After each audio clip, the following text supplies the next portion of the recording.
What's up, guys? Are we live? Testing, 1 2.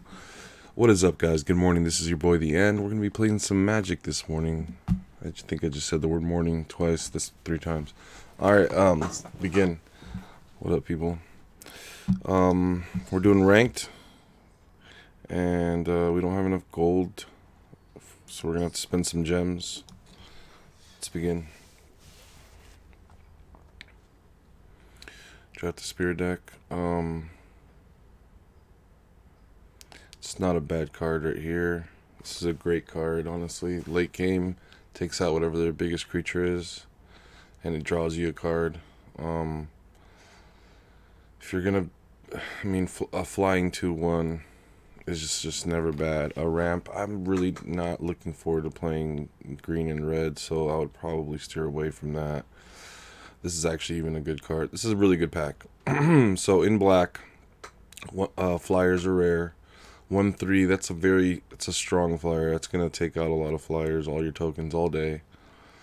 It's also gonna cause some. What's up, chaotic homie, dude? Thanks again for that donation the other day, bro. You know, I don't know if I thank people enough. I know I don't shout people out or whatever, but it's not like Hey, what's up? Oh, yeah. Yeah, thanks for that, man. Hook me up. I think right now it's really between the Bone to Ash and Fell Spectre, and because, I always look at it like, I like to be the person beating the door down, and I also like to be the person playing spells, not the one waiting for someone to play something good to stop them. So I'm going to take the more aggressive creature in there. Now I'm immediately rewarded with a murder. So things are looking good. This pack, in fact, is amazing in black. So when this comes back around again, the worst card we could end up with is the guy that dies and turns into a bigger creature when he dies. So, and that's a great card in black, for example. Yeah. Anyways, doesn't matter. So we've got a couple of different good ones, but this is probably not going to be here when it comes back around. This is probably not going to be there, but those would be my next 2 picks, and then I'd probably want to grab this or this after, and I might even get like two more picks out of that pack. Crazy pack for us. Black is definitely looking good. What's this? Apex of Power. Oh, that's right. I know this one. You're never gonna get that off 10 mana. Forget about it. Unless you're building like some kind of like super mana or yeah, like ramping out really heavy. Hard choice between the Sky March Bloodletter and the Epicure of Blood, but the Epicure's too good. He's too good, actually. I'm gonna grab him. I love this card. Bro, I had some bread burning in a hole in my pocket. Dude, yeah, right. Oh, dude. More like you were shaking that butt on the corner one time, and motherfuckers was raining dollars down on you. I know how to be, bro. That big butt lifestyle. It's a curse, not a blessing. Or is it a blessing, not a curse? I forget. One or the other. Just kidding, man. Dude, Ravenous Harpy, I think is the one for us. It's a 1/2 in the air for 3. Again, you're gonna pay that premium dollar for black creatures that have flying, because you're gonna be able to fly and kill things out of your way. It's a great combination. It's just a good lifestyle. This guy's awesome though. He comes into play and he shoots somebody for 1. Pretty rare. That's more like a red ability, so he's pretty awesome. But we're gonna get this flyer. Have you still been playing Apex? I still play a little bit of Apex. That's actually so lately it was like a lot of Ancient Evil and a little bit of Apex and even less Magic. And then I think this week right now we're heavy on the Magic, light on the Apex, and even less on the Ancient Evil. I got to reach out to one person and see if they need help. And I should actually just put it out there saying, hey, does anybody need help? Before I probably set that down for a minute. Not that I don't love the map. It's just a lot of other grindy things out there. And I don't really care about grinding Master Prestige on Black Ops 4. It's not even a blip on radar. I think for us, Duress is good. It cuts our color. It's a great card. I would run it. Although we're going to end up with more Duresses, and we're not going to run them all. So I think I should have went into another color right there. But also I wasn't really tempted, and I don't know if I want that color to be green either. Now I am seeing something I do like in our own color. There's also this lifelink creature right here, which would be very good with our deck. Whenever you gain life, each opponent loses a life. So this person would be hitting for 2 effectively. I think we're gonna step into white here. What do we got here? Stitches the player enters the battlefield or dies. Put the top 3 cards of your library into your graveyard. I'm not really too big into that. It's a 1/1 for 1 zombie. So if I had something that pumped zombies, that'd be great. If I was building a zombie deck, or I knew I was going to be building a zombie deck, I might be grabbing this card up. So, I mean, I'm not against the zombie deck. The other is this 3/2 for 3 in white, which is solid, but we're already heavy on 3 drops. So I'm going to go with the Stitcher's Supplier. Even if I never use that other ability, just a 1/1 for 1 and a 2/2 for 2. You know, this is just going to round out our deck and make us more solid.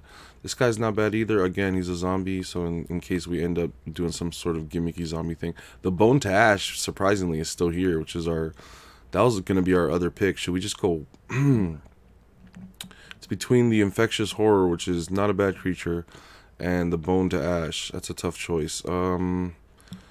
Each opponent loses 2 lives. So that's not gaining in me. There's a little white creature also. This is a great creature here. I think I'm going to go with this one. Hey, Chaotic with that $5 donation. Bro, hey, let's go. Hype. And all of the good stuff. Dude, the good notification came in just a second later. That's so funny. Hashtag Chaotic, bro. Bro, I dead ass have a fat ass and I hate it. Dude, you did not. Dude. Yeah, I'm dead. I'm dead.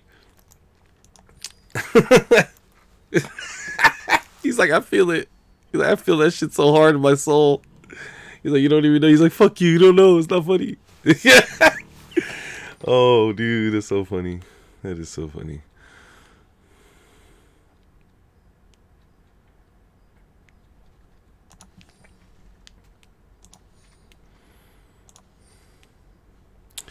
I don't like this card too much. Put a charge counter on. So think about this. At 7 mana, you now put a charge counter on it and tap it. You can't tap it again that turn. So the next turn, you'd be able to remove 3 counters. That means you got to do that. Oh my god. Take an extra turn. All that just to take an extra turn. By then, dude, I've probably won at that point. Somebody's over here doing all that much. I don't know if I like that strategy. So, the flying 1/2 in the air is not bad for us for 3. Or do we want the 5/5 on the ground? We don't want to clog up our deck. That's a nice cheap flyer. Dude, we're getting kind of lucky with these flyers. They're going to do some damage. Oh, whenever you gain life, things happen. Oh, yeah. A Johnny's Pride Mate. Bam. That guy's going to get huge. Huge, hopefully, for us. A Gore Claw. No way, dude. You're not just going to pass us a Gore Claw and put us in green like that. This guy's like, no, you are in... Oh, what?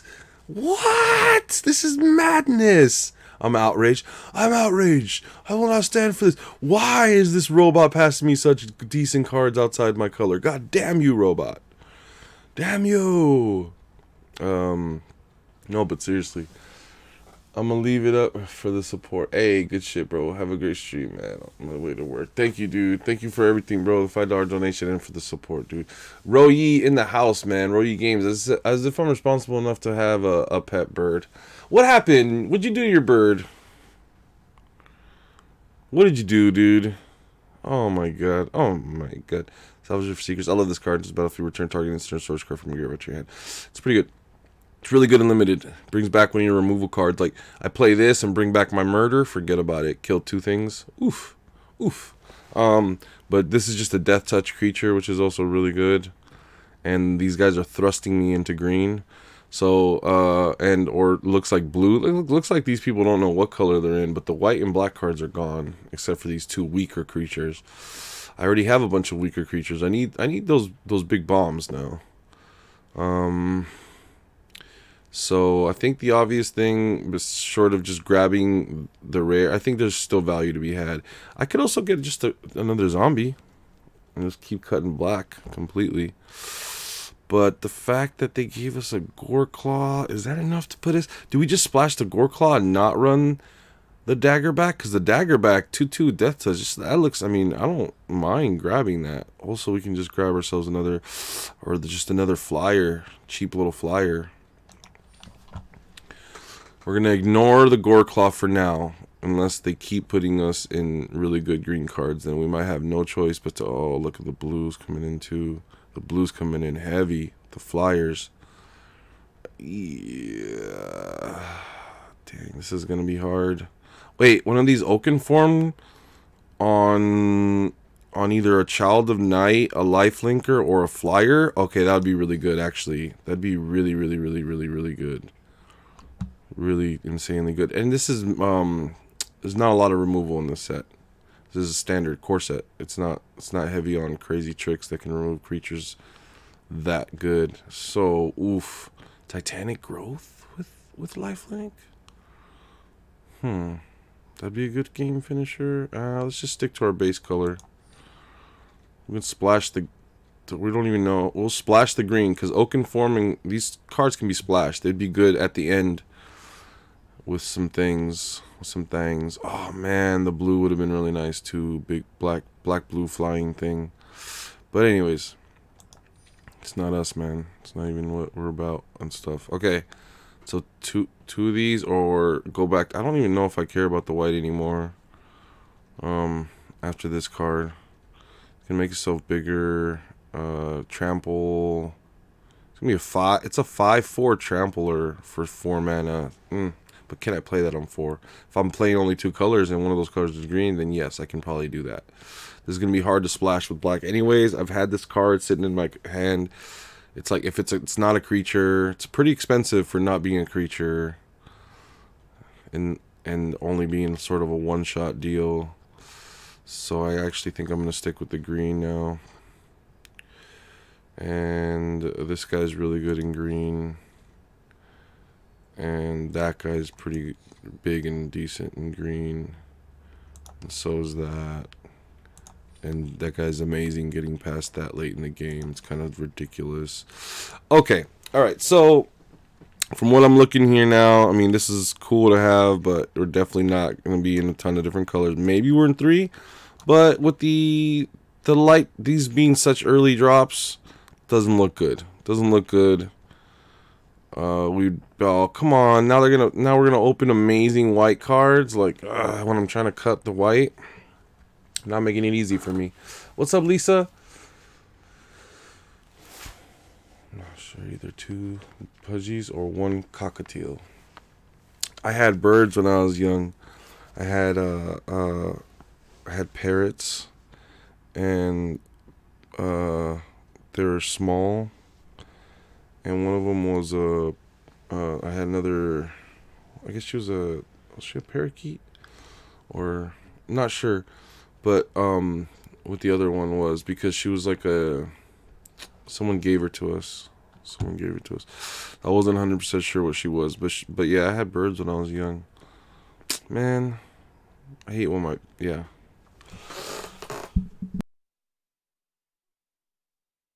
Excuse me. What does this guy do again? Choose 1, remove all counters from target creature. Can't have counters put on Sun Cleanser remaining battlefield. So your opponent loses all counters. That player can't get counters for as long as Sun Cleanser remains on the battlefield. Okay, it's a 1/4 for 1. It's nice. Seems like a good card that would go in some decks and stuff. It's also about to rotate out, so probably not the most important thing to worry about. But let's see. That's really good. Giving something +2/+2 in vigilance, and also creating a creature all for 5 mana. It's really, really good. This is also removal. Target creature can't be blocked. It's a 3/2 for 3, and it has an ability that allows creatures to not be able to be blocked by smaller creatures. And then just a very aggressive, so a 2/2 for 1. Get in there early. I like that. I like the 2/2 for 1 actually for us. And just really sort of focus up now. Like you're out of white. You made the decision to get out of white. That would get you back into white, making basically all your pack 2 picks null and void. That's not good. -3/-3 in black. Perfect. That's perfect for us. We don't want that. We don't want that. Wait, suspicious door. Target creature can't be blocked this turn. Oh, another creature that says that we can't be blocked. Can we leverage that? Do I want... That's expensive, though. That's 3, and you got to tap that wall every turn. So you can't even defend with it the next turn. Because you can't defend with it. Okay. The Angel's not bad. I'm all over the place now. It's okay. Don't want to abandon green. Oof, that's really big. I'm kind of glad I didn't... Yeah. Sort of glad to be in a world where you're running green when you get past a gigantic creature like that. Doesn't always happen. Damn. Damn. Every turn, it's just automatic damage being dealt to them. Oh, it's too good. I like the small creatures. If we end up getting enough really good small creatures, I'll just go small creature deck. It's very good. Very good. We don't want any more bears. We're starting to be solidly in 3 colors, but it looks like all of the green stuff is bigger stuff, so we can like sort of run it. Oh yeah, it's a really good card. Yeah, we're in 3 colors. It happened. I didn't mean to. It just happened. They did it, not me. Another small flyer. Ooh, a big guy that draws us a card. I love this card. I love this card. This is a good card. I don't know that we need another Falcon. We've got a lot of early drops. Do we run one more Falcon? Probably not another Falcon. This card that draws you cards is really good. Dang, dude, we're just got like... Actually, I think we just colored... We drafted 3-color good stuff, is what you call this. Like, this is just crazy. Crazy good value. Should I get the 3-1 for 2? Or the... No, yeah, this guy's really good too. I don't think... We don't even have room in our deck for all this crap. Like, there's not any room in our deck for all of these creatures. Crazy good. We might just cut one of the colors, just cut the green and see if we can go without it. We'll see. We'll see. I don't know.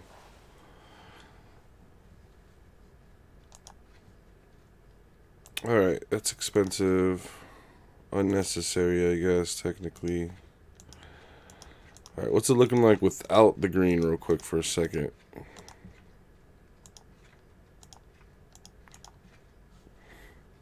$39. It's already built if we just take the green out. Okay. So... Dang, how many of these cards do we not want to run, though?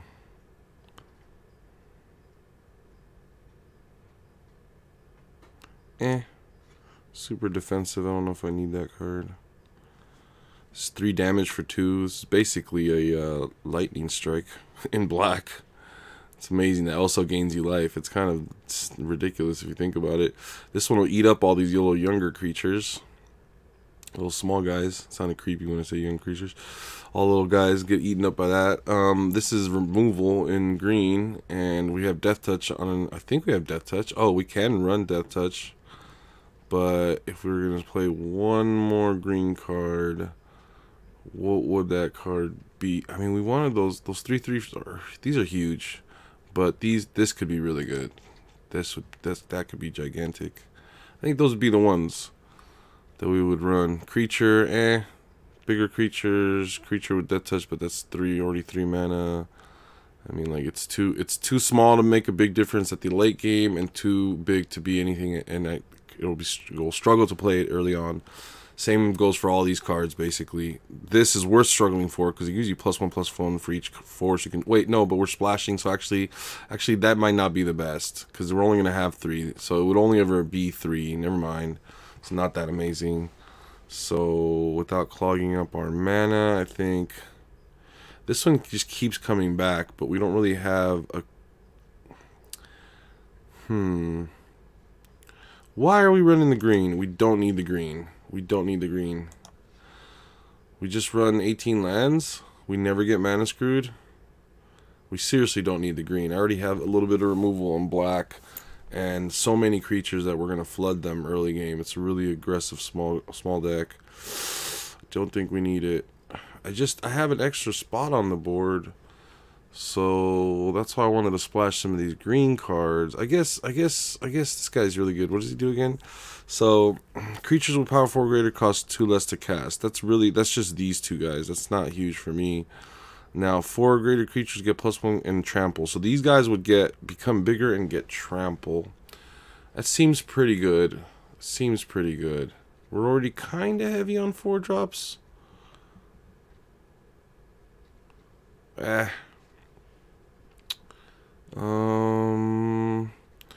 don't have enough lifelink where this would, or a death touch where this would just be on its own. This would be a good combination with these basilisks that I drafted. But he wouldn't be that great on his own. I think maybe we just run the one that draws us a card. It's a 4/2 power creature. It draws us a card. That's huge. I love playing that card. I don't know. It really seems sort of weird that that's the only one that I would splash. I don't know that's actually the best decision for me. But it's definitely the one I'm leaning towards right now.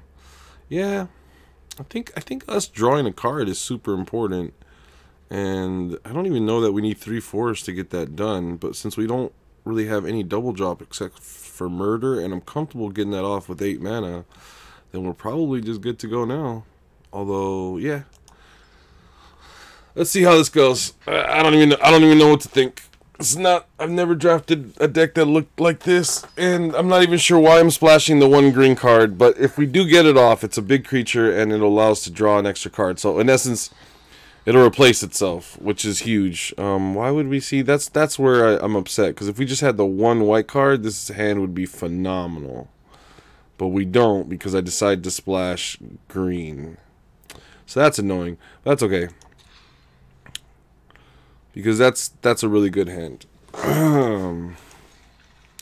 Just sowing seeds for summer. Got you playing in the background. Hey, thanks, man.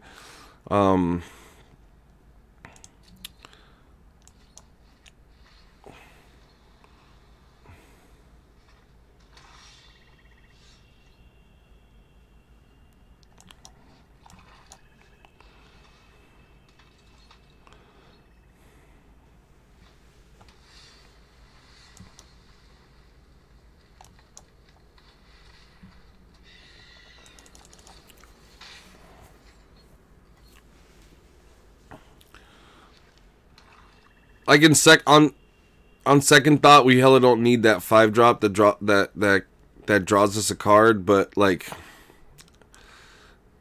we'll see what happens. It's probably not a good thing. I don't know what I was thinking a second ago. I'm like, as soon as I'm like, why am I? It's like not even that big of a deal. It would be great. Like, it would be actually really good in my deck, which is why I threw it in. Because I'm not heavy on larger drops, and the fact that it'll replace itself. Well, let's not attack with that. We don't need to attack with this. We could basically just any creatures that they try to kill or remove or anything, we'll pitch them to the harpy, and the harpy will get bigger. It might even get somehow one day get around the -6. I mean, you never know. Probably not. Probably not.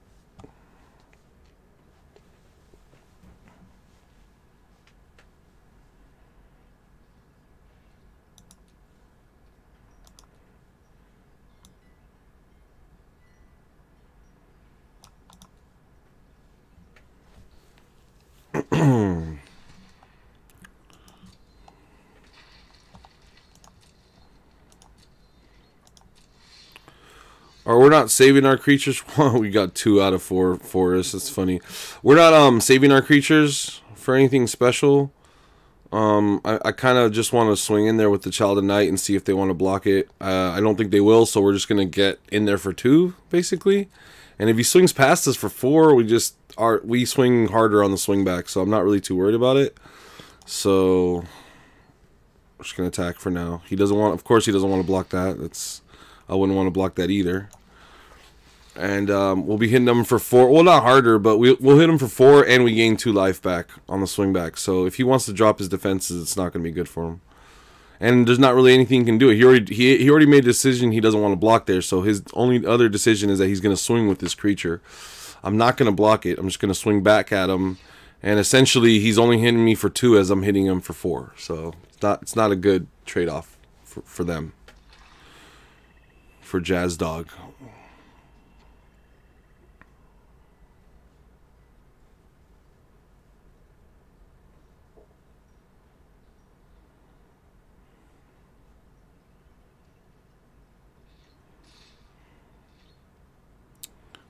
No blocks.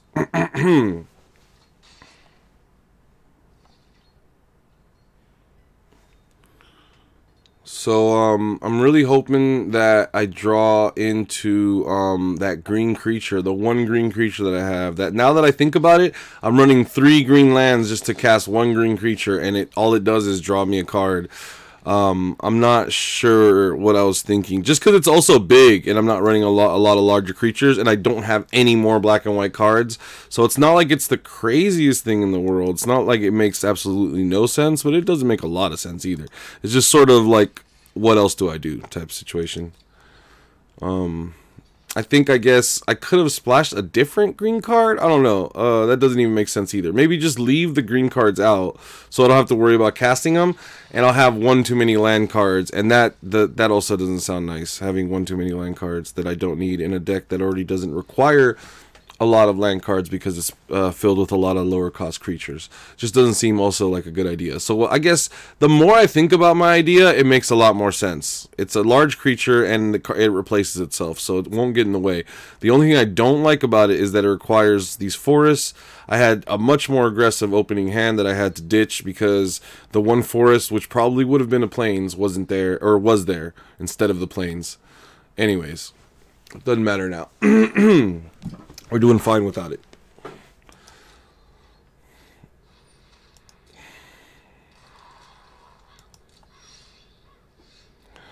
Okay, so that's good.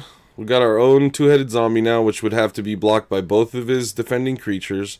We could also just take the zombie out now, although I'm not really in too big of a hurry because it dies to most of our creatures. Well, I guess now because it doesn't die to these two and we don't have a vampire anymore, I guess at this point now using our removal makes a lot more sense. But I'll tell you what, I'm just going to get in there with the 2 creatures that I can, that I'm comfortable sending in there to their deaths.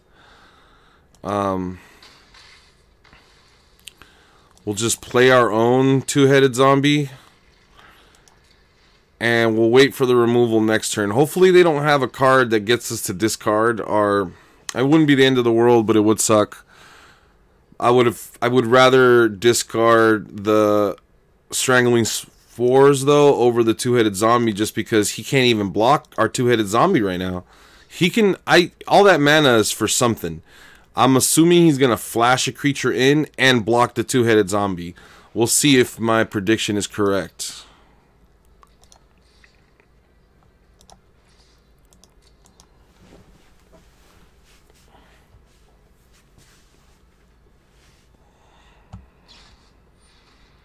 Okay, he has his own spores. Okay, that makes sense. Well, spoiler alert, so do I.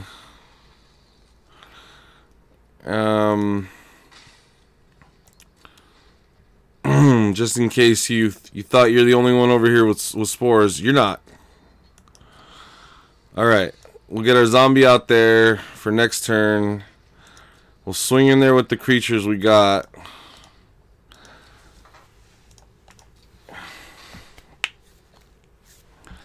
And this is looking still pretty solid for us, even though we're out of cards in hand. He doesn't know that. We're going to keep this land in hand. So unless J-Dog is watching our stream right now, he has no idea what we've got in hand. Totally possible that he is watching the stream. He just has to type in our game. I know my friend just types in everybody's gamer or everybody's game name, gamer tag. I was about to say gamer tag, but there's not there. Whatever. Everybody's name into just like Twitch and YouTube just to see if they stream, and half the time he pops up with people streaming, which is funny. So all right, we've got an Aegis now. It's a 1+1+1+7 at instant speed. So that's gonna really help buff one of our creatures if we need it to. That means that basically all of our creatures are lethal against his, but he's at 10. I don't know. I'm not in a hurry. I can just whittle them down. We'll trade with these guys. This Daybreaker Chaplain could be way too useful for me if I end up drawing into the Epicure of Blood. So I want to hold on to something that gains life. I don't want it to just go away on me. We'll see. We'll see what we can do. And thanks, Lisa. Appreciate the support. Departed Deckhand. So if I target him with the Aegis, it'll go away. Kind of funny. Kind of sad, kind of funny. He can't even target it with his own Pegasus. So his only target for Pegasus right now is the Gallant Cavalry. Because if he targets anything with this, look at this. When Departed Deckhand becomes a target of a spell. Oh, it's, oh, not an ability. Oh, that's interesting. Actually, I was wrong about that. This is, I love doing this. Yeah, I'm 100% sure. So it just turned my Aegis into a removal spell for that creature. I love doing things like that on those illusions. So we're sort of at an impasse right now. I can't deal any more damage to him. He can't deal any damage to me. In fact, if he attacks me, I could gain. If he attacks me on the ground, I can gain life. So we pass turn. This sucks. Unfortunately, we're waiting now for either the 4-2 for 5 that we've got in our deck or the 4-4 for 5 that we've got in our deck. There's also a murder in our deck that would help this situation. So that's a third out. And a fourth card that I would... Okay, well, that's not one of them. It's not one of the cards that's going to make a difference for us. But for all they know, we've got instant speeds and huge creatures, which is not entirely wrong. We're waiting on those, though. We've got them in our deck, unfortunately, not in our hands. But for now, we're not going to be able to attack again. Again, they're not able to really attack either. In fact, if they attack on the ground, we could gain life. So they're not going to. That's 100%. They're not going to. Alright, cool. We could send everyone to attack next turn and get in there for 1 damage, which doesn't seem like much, but it's forward progress compared to the 0 forward progress that we're making right now. And if they try to pull any funny stunts again, we could always give it to the Ravenous Harpy. I don't know. There's no sense in just letting a creature die for no reason. So if there's not a trade involved and it's only going to be in their benefit, then we can always just pitch our creature to the Harpy, and I don't know, just it won't die in vain, I guess. This thing will have a slightly fatter butt, live in that fat butt lifestyle. I can't even speak. I don't know. Something good will happen. Good things will happen. Alright. They were being really impatient earlier when you flash your cards like this. That's when you're like it'll highlight, it'll let them know that you're highlighting cards, and it's funny. It's a funny way of like rushing your opponents if emoji's off, but that's what he's doing to me right now. Or that's what he was doing to me earlier. And so I was like jokingly doing it back at them right now. People find a way, like even if you turn emojis off, which I have a long time ago, because someone might try to rush you, especially when they don't want you to take, they realize you probably haven't realized something. They're trying to rush you, it might take you an extra turn or two to realize something like, oh, look, if I do this, I win. And so, you shouldn't let people rush you. And, oh, I did not mean to attack with the Harpy. It's okay. That's fine. That's fine. It's time for it to go.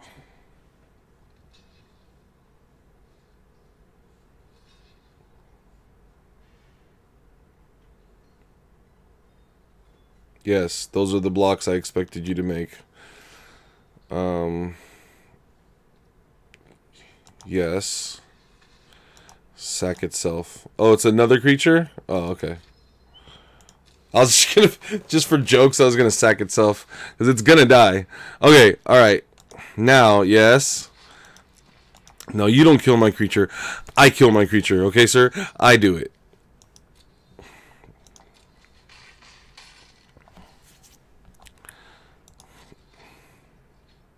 Wait, what? When an enchanted creature blocks, destroy it. Oh! Oh! That's much better.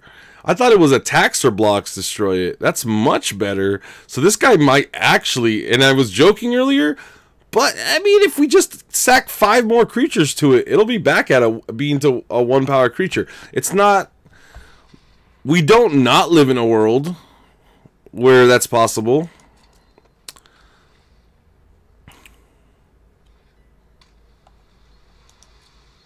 It's not completely impossible. We definitely have more creatures in our deck if we'll stop drawing lands. That it's not impossible. Unfortunately, we're back at that point where we can't attack in. So, won't. We got a bunch of big walls, though. A bunch of big walls in the air that can block things if we need them to. Once. Because then we'll have to destroy them. That's funny. It's an angry wolf being put in a little cage. Little box. Alright. Come on. What are you waiting for? Is that all you got? Taunting. Too bad J-Dog can't hear us. You really want to do that? You really want to do that? I'm at 20. What do you... Yeah. Buddy, it doesn't make any sense for you to attack me. Just pass back the turn and wait to die. Just wait there and sit there and I will kill you. No, I'm just kidding. Alright, yay! Yay! We can get in for more damage next turn. Because that creature doesn't have haste. So... Okay. Well, that's interesting. You know what would be really good now? Is if we drew our other removal spell. That'd be great. The murder? Yeah. Murder would be great. I would really like a murder. Because we're not going to be able to get past that thing in the meantime. So, now we wait. We have nothing big enough in the air to kill that. So, unless we can rush it on the ground. Oh, shit. There goes our Leonin Vanguard. That's sad. Bye, Vanguard. Alright, there he is. Or there she goes, I mean. That guy's bad though. I love him. I love the artwork on this card and everything. Like that's a cool card. The purple arrow. Everybody knows I love purple.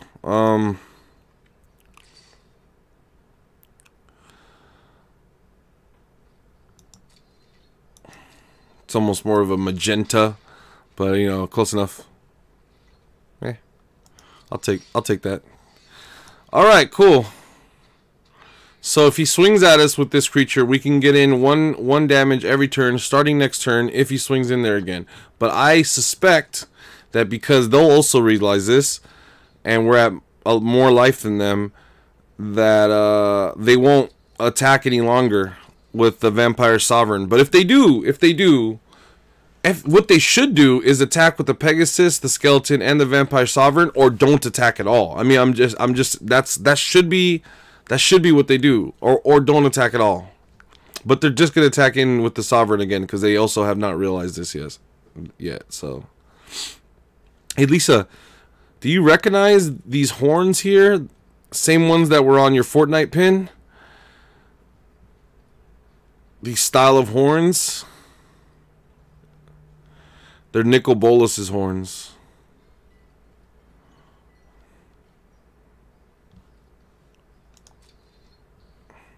Don't they look familiar?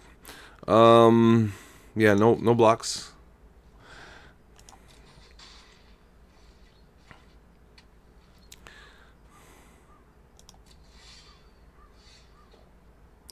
I chose that thumbnail specifically for you. I was like, she'll see those horns and she'll say, "Hey, that looks like my Fortnite pin," and I'll be like, "Yes, Lisa, it does." Man, the Leonin Vanguard would have been such good friends with Johnny's Pride Mate.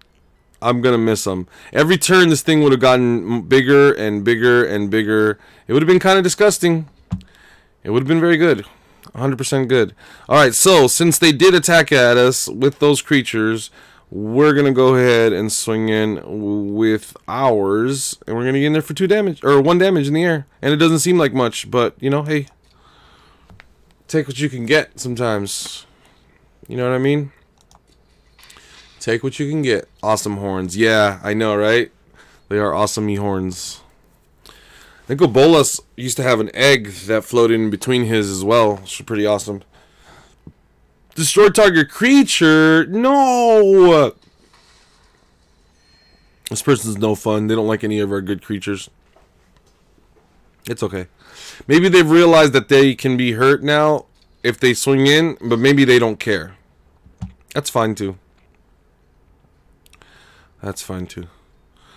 I don't have anything else that makes you discard a card, so I think I'm just gonna block with this guy and eat him with this other guy. Yes. Boom. Cool. Killed it. Okay. So now we swing in for 2 in the air. Yeah, 2 in the air again. Actually, and for 4 on the ground now.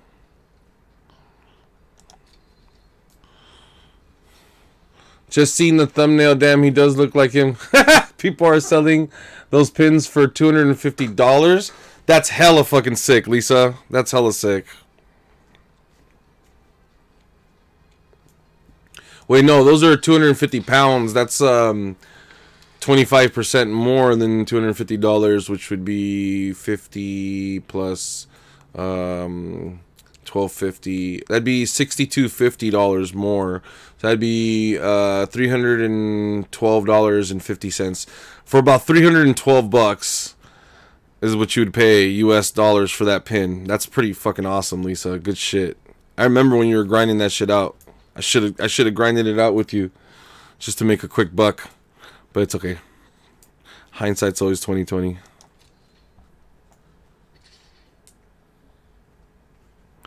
See, that's what I was telling people, man. Especially like, okay, here's what's crazy is I was trying to explain to people until Fortnite is replaced by something on the mobile platform, like PUBG, even PUBG being more popular and more liked by everyone that I've ever known. They say I like PUBG mobile better because I don't like to have to build on my phone, right? Just because they don't like to have to build on their phone, regardless of whether or not they like the game better, they just like the fact that on mobile they don't have to build, and so it's easier for them or whatever, right?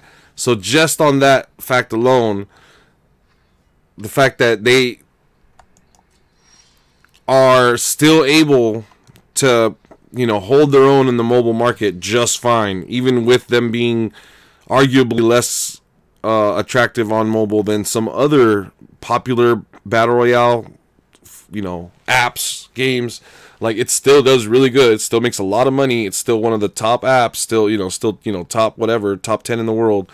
So, like, my point being is until something replaces Fortnite for being the place where you hang out with friends, sort of like almost like a battle royale meets Minecraft type thing because of the building, that it's going to be hard to knock that out of where the space. Oh, I should need to focus on my game.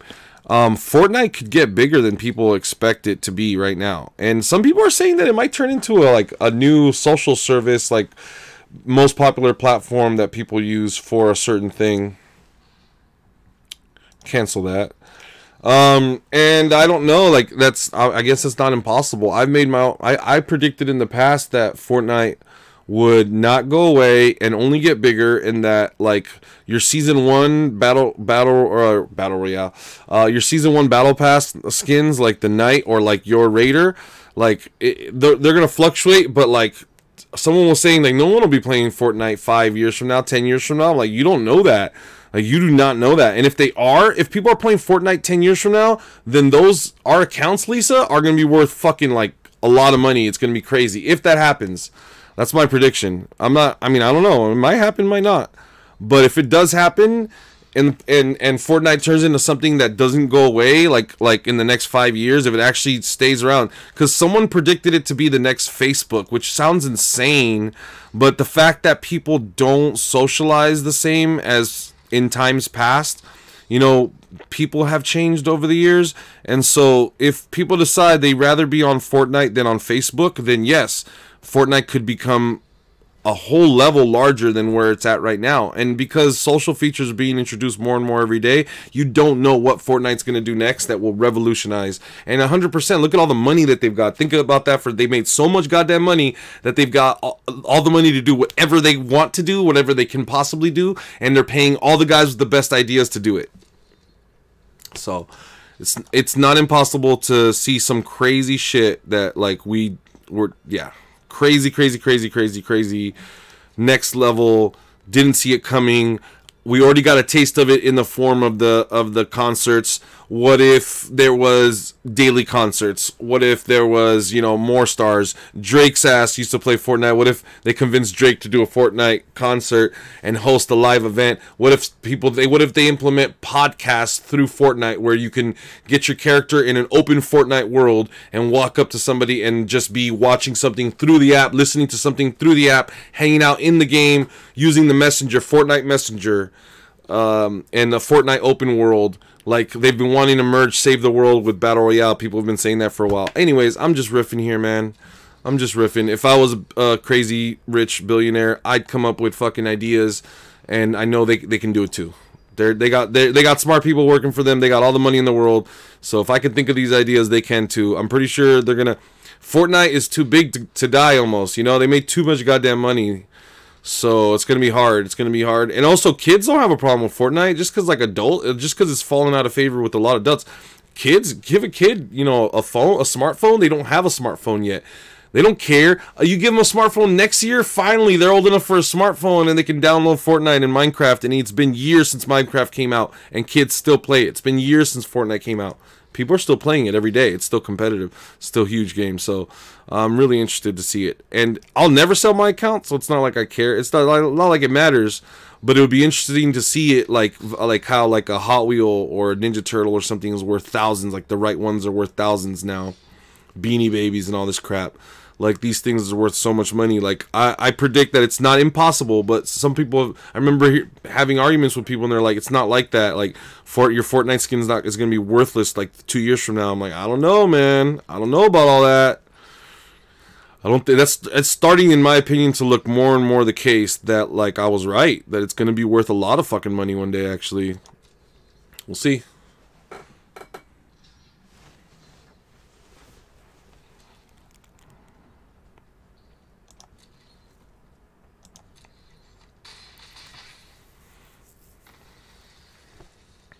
Right. Can't wait to see how much mine's gonna go for. I know, right? That's the fun part. Like, I don't think you'd want to sell your account either, but it'd be really fun to see that. Like, oh shit, my skin's worth $1,000 now. Like, damn. Or more.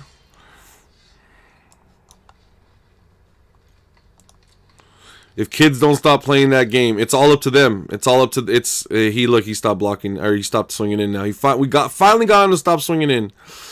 Okay, do we start trading our creatures, that whichever unfavorable blocks he makes? Yeah. Wait, not that one. We start trading any unfavorable blocks that he makes. We'll just feed it to the harpy if we don't like it. All right. What else? Okay. What else? I know he's going to block something. What are you going to block? That one. Okay. Got you. So we're going to get in there for 1, 2, 3. We're going to gain a life. And this guy's going to get a little bigger. That guy. And we want to eat that guy. And he's not gonna die, so we're just gonna not eat that one because it's not gonna die, so there's no sense in eating it. All right, cool. So, where were we? Oh shit! Oh shit! J-Dog's actually playing Nicol Bolas, the card that was in our thumbnail. I didn't expect this. This is sort of awkward. Hey, what's up, Ash? How you doing, girl? Oh, that's awkward. That guy's gonna fuck us up, man. This guy's gonna completely ruin everything we were doing. Like, oh god, now he knows we were just holding on to land. That's embarrassing. It's like when the it's like some, yeah, it's just funny. He made us discard. Like, I was trying to pretend like that was a card this whole time, and I was like, what? It's just a land. Like, you're just like, ah. He just clobbers you. Okay, you don't have to yell at us, bro. That's scary. You're like, there's kids watching. Is he lurking? Who? J-Dog? Oh, he has no choice. J-Dog. Is Nico Bolas lurking? I don't know, Lisa. That'd be crazy. But J-Dog, you know, not like he could just throw this into his deck because he felt like it. You know, that's just that. This is a draft. He should not have that. This is limited. Those cards, you know how lucky he's lucky that he opened that. He's so lucky that he opened that. This is the only time that he's ever opened that card in this draft, maybe. Probably. Honestly, I've never done it. Have I done it in a draft? Maybe I have one time. I don't know. He's probably never done this before. And this is he's having his moment right now, and we just happen to be the unlucky soul. But he still doesn't even know if this is gonna win it for him. I'm not even sure he used that right. And he doesn't even know what to do. He's like, should I try to draw into my other answers? Should I go negative -3? He really wanted me to discard the card that I had in my hand. It turned out to be a land, so that was a whiff. This person's, what are they doing? Put a target creature or planeswalker card from graveyard onto the battlefield under your control. Oh, they just want creatures. They're scared to die, and they're just trying to create lots of creatures. I still think they should have kept him as a flyer, 4/4 flyer. I still think that I would have wanted. Fuck. Sorry. I cannot catch a break here. So we can't swing in the air. That makes absolutely no sense unless we pitch. So I mean, the smart thing to do is just to block here and then pit. Well, then I get in there for 1, and if they block like these two, then this becomes a 0/7. And is able to finally start doing some damage soon. And so, yes. -3 is going to do 10 damage to a creature. Wait, is it 10 damage to target creature or planeswalker? Okay. So, 3 creatures at Bolas. That'll put him at 2. He'll have no choice but to draw 2 cards and not use that other ability. I don't know. That's actually, you know what? We're just going to have to sacrifice our creatures. All attack. That, not you, go. Wait, why did I attack with this? That made no sense. Because they don't know what's in our hand. Because they don't know what's in our hand. That's right. Because they don't know what's in our hand. They might... They're going to think twice. They're going to think twice just because they don't know what's in our hand. They were about to double block the same creature? Was that a mistake? What are they doing? That doesn't even make... They're assuming that I must be swinging in for a good reason. All right, they figured it out. They figured it out that I am on a mission to just eat enough creatures to make this thing eventually big enough to actually matter. As crazy as that sounds, because I'm actually out of all out of any other ideas. I don't know what else to do. I'm not running. This game went on too long. I wasn't able to finish him off. He's just gonna start. This is just so many the bads. This is so many. Ah, he knows it was just land again. Shit. This person is gonna get really mad if nothing else that I'm bluffing him all these times.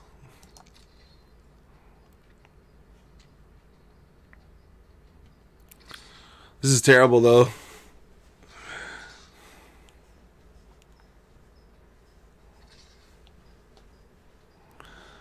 Oh my goodness.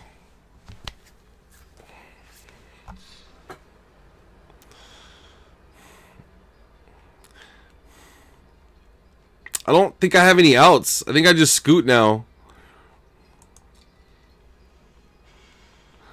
But we've come so far. We've come so far. Alright. I'm pretty sure I die now. Ha, yep. GG. Oof, man. Oof. I drew a lot of lands there. That's very unlucky. Those last 5 cards I had in my deck must have been straight gas. I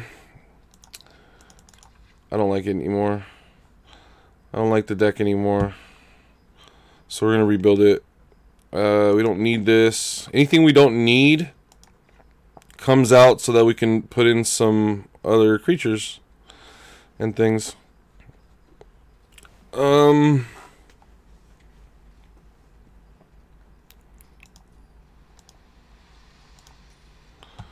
we got 3 slots. This would be good and late and stop a lot of things. And that's a big creature. And so is this. So we'll just try it like this. And hope, pray we don't get mana screwed. And do we quickly want to run anything else? I think I'm pretty straight with this. This is a sideboard card, so maybe we don't run it. Alright. Do we need 5 forests? That seems excessive, guys. That really seems excessive. I don't agree. I don't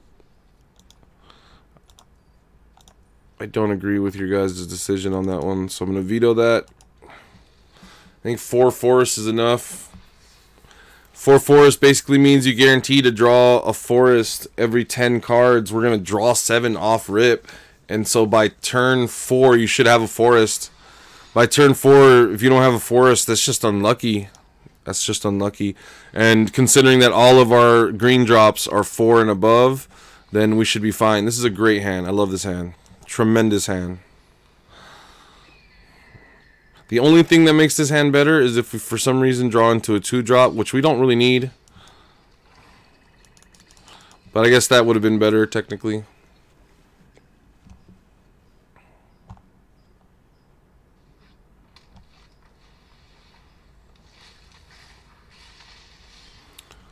Cool story, Brosif.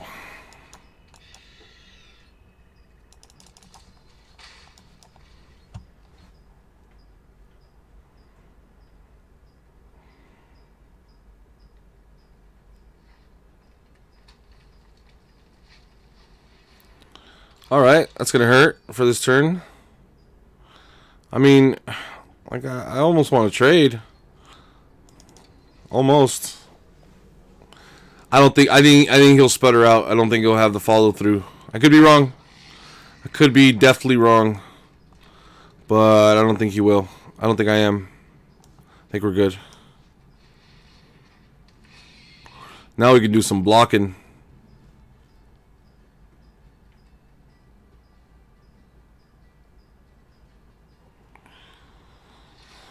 And they dispose of a mountain. And we're in there for 2 more. Alright. Oh, the Heroic Reinforcements. I love that card. I honestly love that card. That's a rough one. That is a rough one. Yeah, ouch. So we kind of have no choice but to block. And block well. So we're gonna get wide on him. What color? What kind of spells do we want to fake having? Did I just mill myself? Oh god, I milled 2 zombies too. It's alright. I guess those are not as good as things we could have been drawing into later. Pretend we have a Titanic Growth. Yeah, that sounds fun. That sounds fine. There's no black cards at 2, so I don't think, at least. I don't know, maybe there is that I'm not thinking of. There's no cast down is not in this set, so can't think of what the 2-drop would be. I don't think there is, but anyways. We're at 4 life, so we just hope they don't have any crazy red cards to finish us off with at this point. That could be really bad. But we can also come back from this. We've got some lifelink in our deck. We could be alright. If they don't swing at us, it's a really good sign. They didn't swing at us, so that's a really good sign. If they try to remove one of our creatures, we'll pitch it to the Ravenous Harpy. And are we in a position to swing back at him now? Probably not, but that's not going to stop us.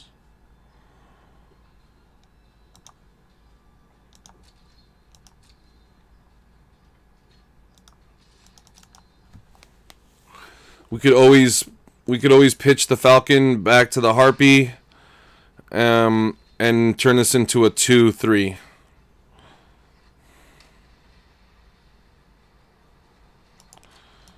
No attacks. That's really good. All right, awesome, awesome. Oh, and there goes our lifelink I was talking about. Okay, so all the creatures on the ground. So now we can swing in with 2 creatures in the air. Shit. Yes. Yes, we swing in with all 3.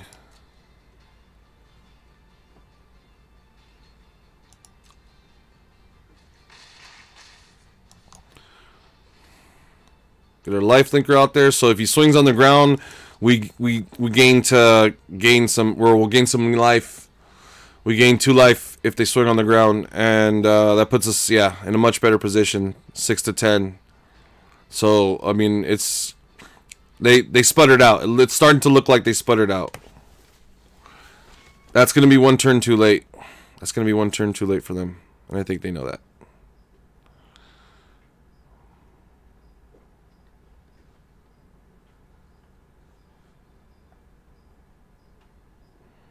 Next turn, I throw the Child of Night in there, regardless of anything, just to die, just to gain the 2 life, to not be at 4 life. There's too many things that can kill me, even at 6 life. Technically, it's not where you want to be.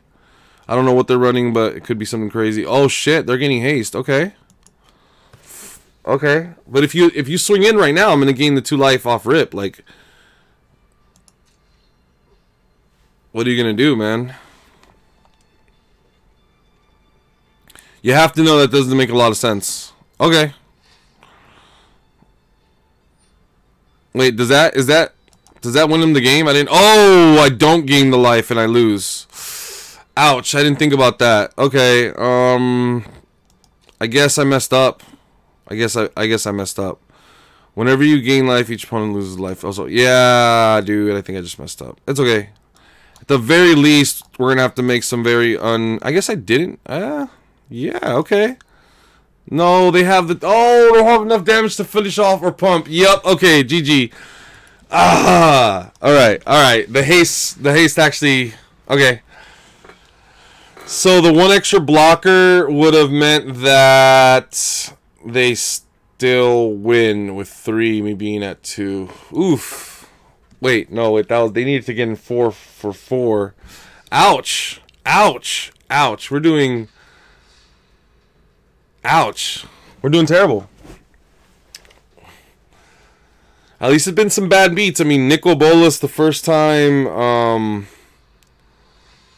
Yeah, it's been some good games, I guess.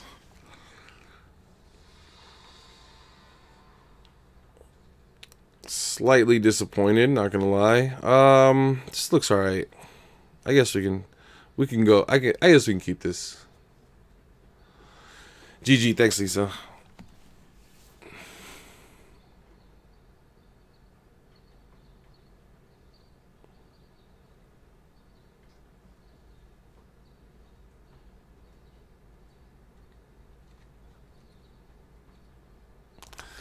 I didn't even think about him tapping down the lifelinker, which should have been very obvious to me right away, but I didn't. I didn't see that one coming.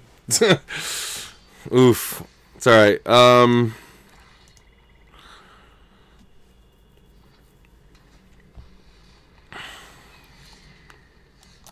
Alright, well, we're getting slightly unlucky with the draws. We're also 1 turn away from Goreclaw Terror of Calcisma, so maybe we're just fine. Maybe we're doing just fine. Don't counter that. Oh, that was scary. That was a scary moment. Whoa, where are you going?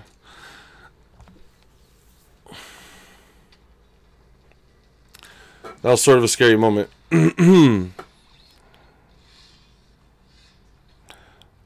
We can swing in for 5 next turn if we want to. Yeah, let's do it. No reason not to.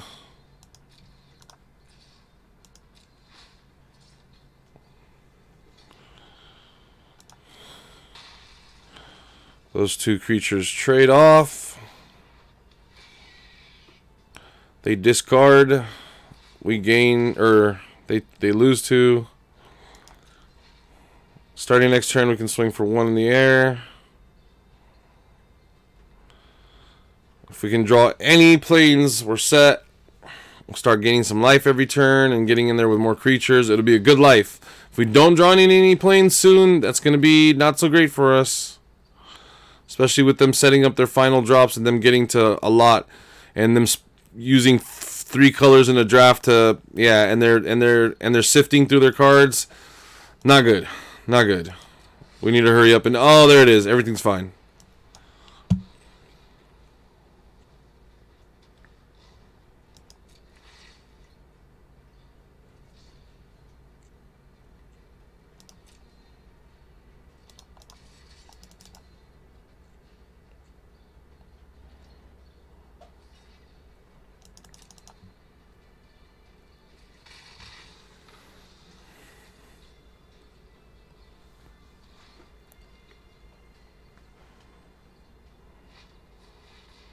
Another one. Okay.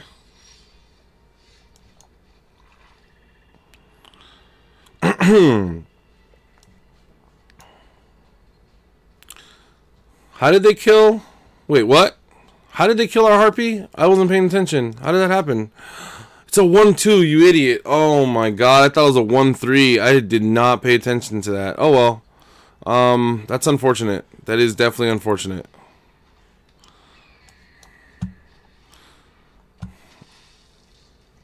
Okay, no attacks yet. That's cool. Ah. Feels bad. Feels bad. It's okay. There's another one somewhere in our deck. Not that that makes it much better, but yeah, there is another one in our deck somewhere.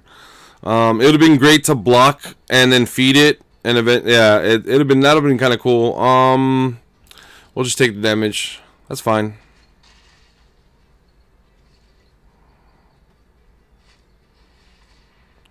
And you do have an artifact. Congratulations, you draw that card. Living the life, living the dream. Okay. Heck yeah. This thing's gonna get huge. They're gonna have to answer this, like, for reals. Good morning, the crazy brain. How you doing, bro? Long time no see. I think there's a huge chance that, yeah, that they'll be able to deal with it before it gets big. But that would have been nice. That would have been nice. They had to answer that for sure. They definitely had to answer that. Damn, that thing got bigger because they cast a spell. Just the 1 turn though. It just got bigger the 1 turn. So maybe we just take the damage this turn. Ouch. Okay. Sir Stubbs coming through. Whoa, and good morning. What's up, dude? Well, I gotta go. What? Fucking Stubbs. Redeemed! Oh man, we got our harpy back. Cool. I don't know if it matters anymore, but we got it back. Be gaining life. We can do the block sack trick, and that's always fun, and that'll make it so that we can kill this dude. So that'll be interesting. We'll see how they respond to that.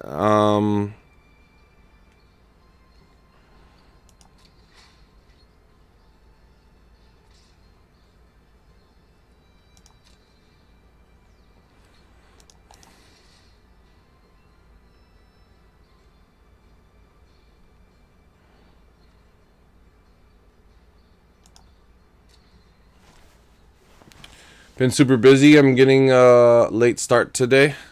Oh, that's what's up, bro. Good to see you, though.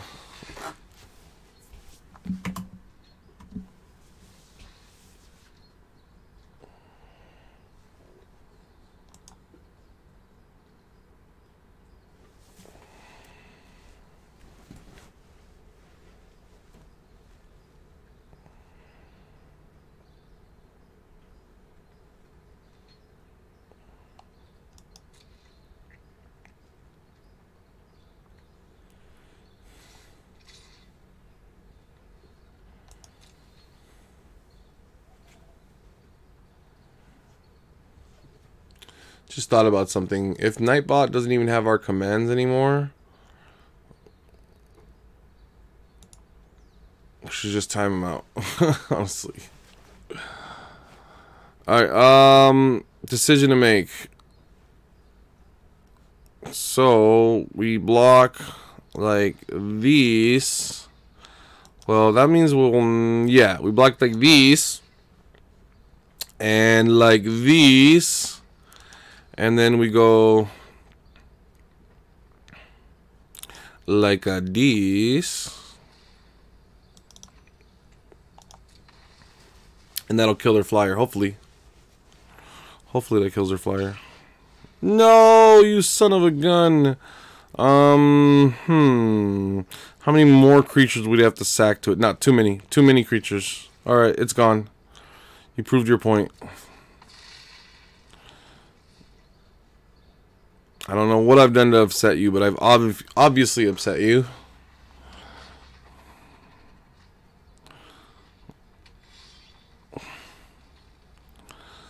Okay, I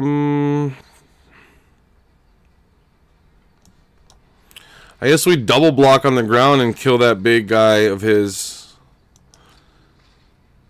Yeah. Yep. Double block with these two creatures on that creature right there for 5 damage. Hopefully they're out of these types of spells. If they're not, that'd be... Oh, wait. No, that thing's bad. Alright, well, now that's... Well, okay, I guess... Alright, I have removal spells. Like, I might be okay still here. There's also that. So, now we really gotta hope to draw into an answer for this. If we can just get rid of that last... Okay, he's attacking with everybody. I was gonna say, if we can just get rid of that last one, that'd be great. Alright, well, he obviously has some kind of spell, or else he wouldn't be attacking with all his creatures, but I'll take that. I'll take that bait. I'll bite. What do you got, man? What do you got? Another sure strike? Uncomfortable chill. Okay. Well, that wrecks my board. So you win. Good job. GG.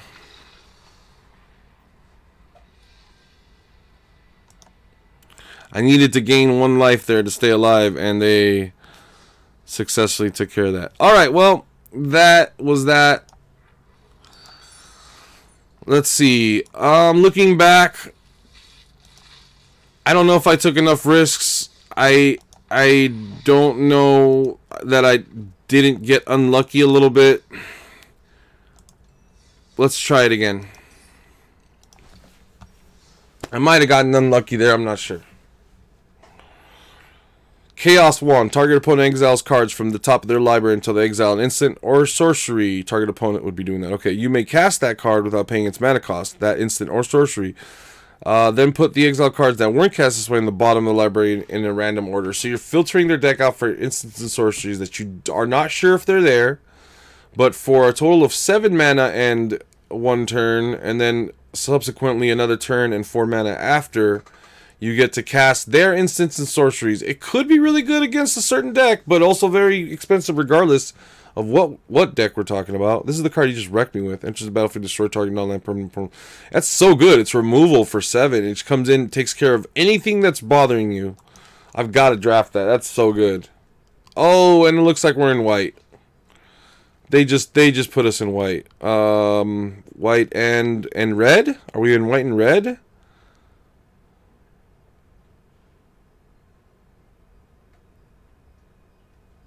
I love Gutter Snipe.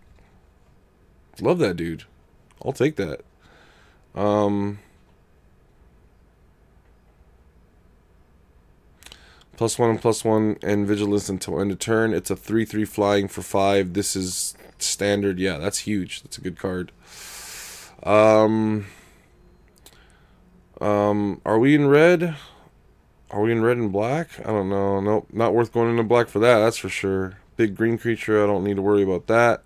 All these green cards that I can't even get. I like this 3/3 with haste for 4. I like that a lot, actually.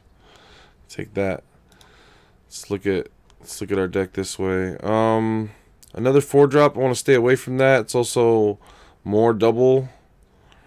Well, let's just stay away from that. That drawing cards is not bad if you can get creatures that can get in there, either in the air, somehow evasion, unblockable, or in the air. That's not bad.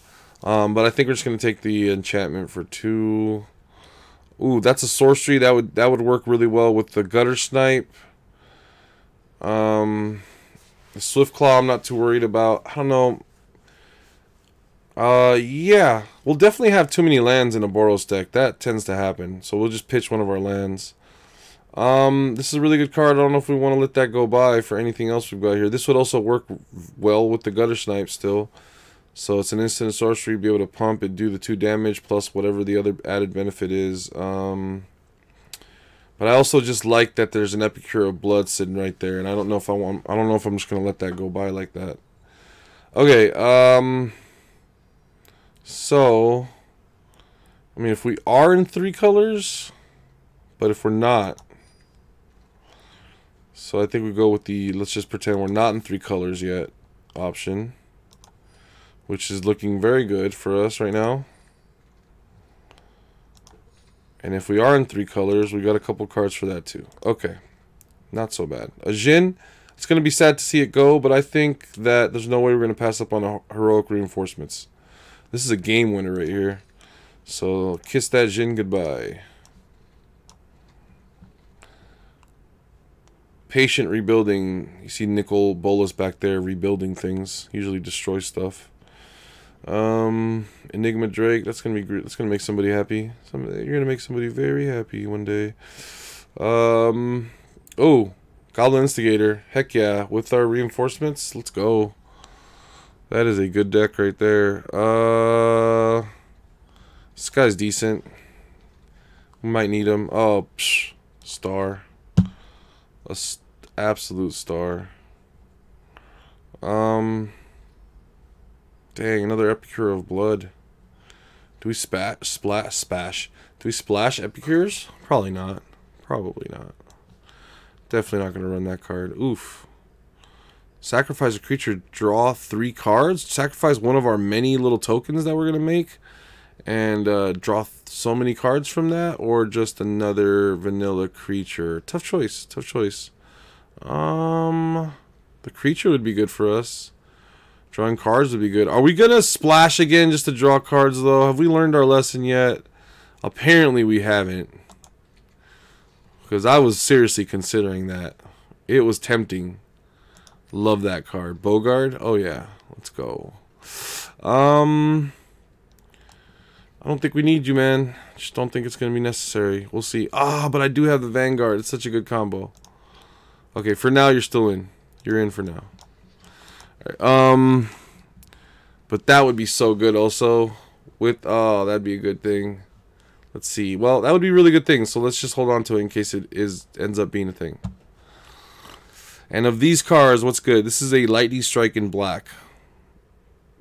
Lightning Strike in black.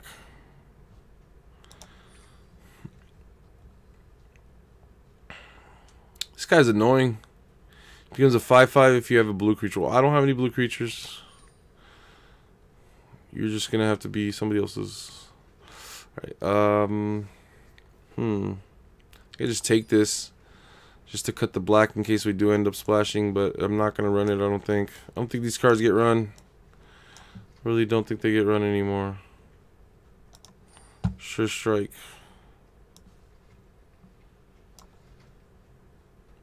When the cards that I'd be splashing would be good with each other, that seems also like a bad idea.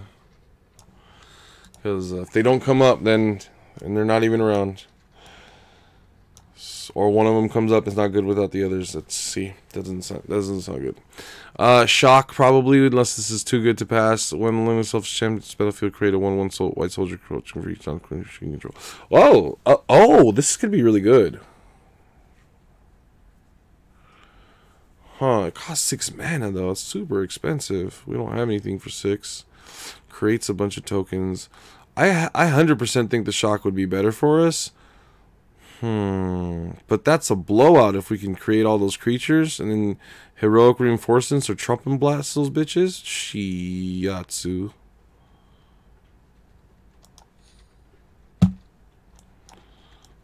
Alright, well, we've got a 7 and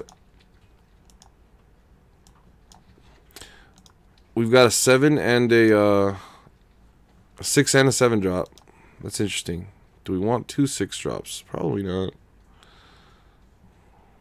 Destroy target tap creature. That seems good. We're not going to block, so that seems good. 3 each turn, that's expensive. I'm not that a 3/3 flyer is not good, but 3 each turn is expensive to be dumping. I'm not sure if I care about that. Yeah, I guess 7 damage to a creature is really good. Guess we try for that. But now we have 2. I don't like that. I don't like that. Our deck's got too many big drops now. Excuse me, that I'm comfortable with. Okay. Oof, this is hard, actually. Shock. I think I like the shock here over the Luminous Bonds. Luminous Bonds takes care of a creature for me, but the shock could win me the game. Shock to the face. I should have maybe taken the shock over this card, man. But I don't know. If Lena ends up being like just the GOAT, then I'm not going to regret it, obviously. So we'll see.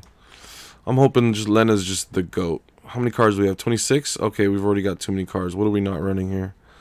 Let's go ahead and finish building our deck real quick. Guess I don't need Knight's Pledges. I'm not really into 2-for-1ing myself. 2 Sure Strikes? Sure. That's great. Crash Through would be the next card to come out. I can't believe we're running a 7-drop also. I'm insane. I don't know what I'm thinking. We're going to definitely take out the Crash Through. That's our deck. We're done. So if anything comes into the deck now, we'd have to take something directly out of the deck, or there's no room in the deck.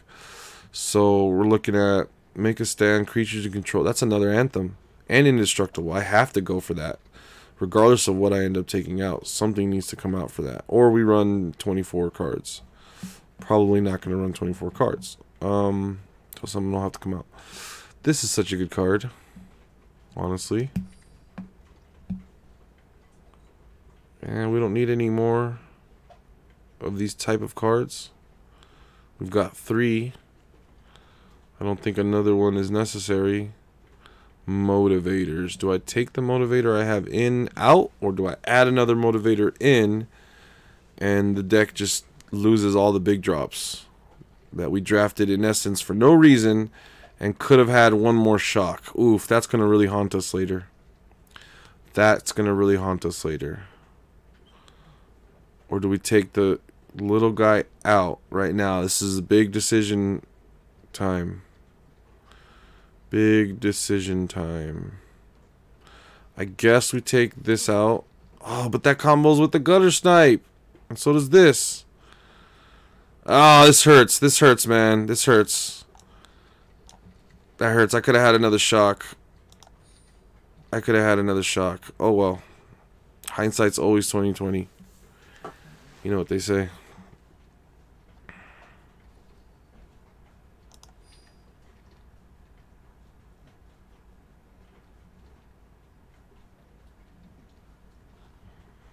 I'm not going to run this, so it doesn't really matter. Really. Not running that either, I don't think. Another Trumpet Blast.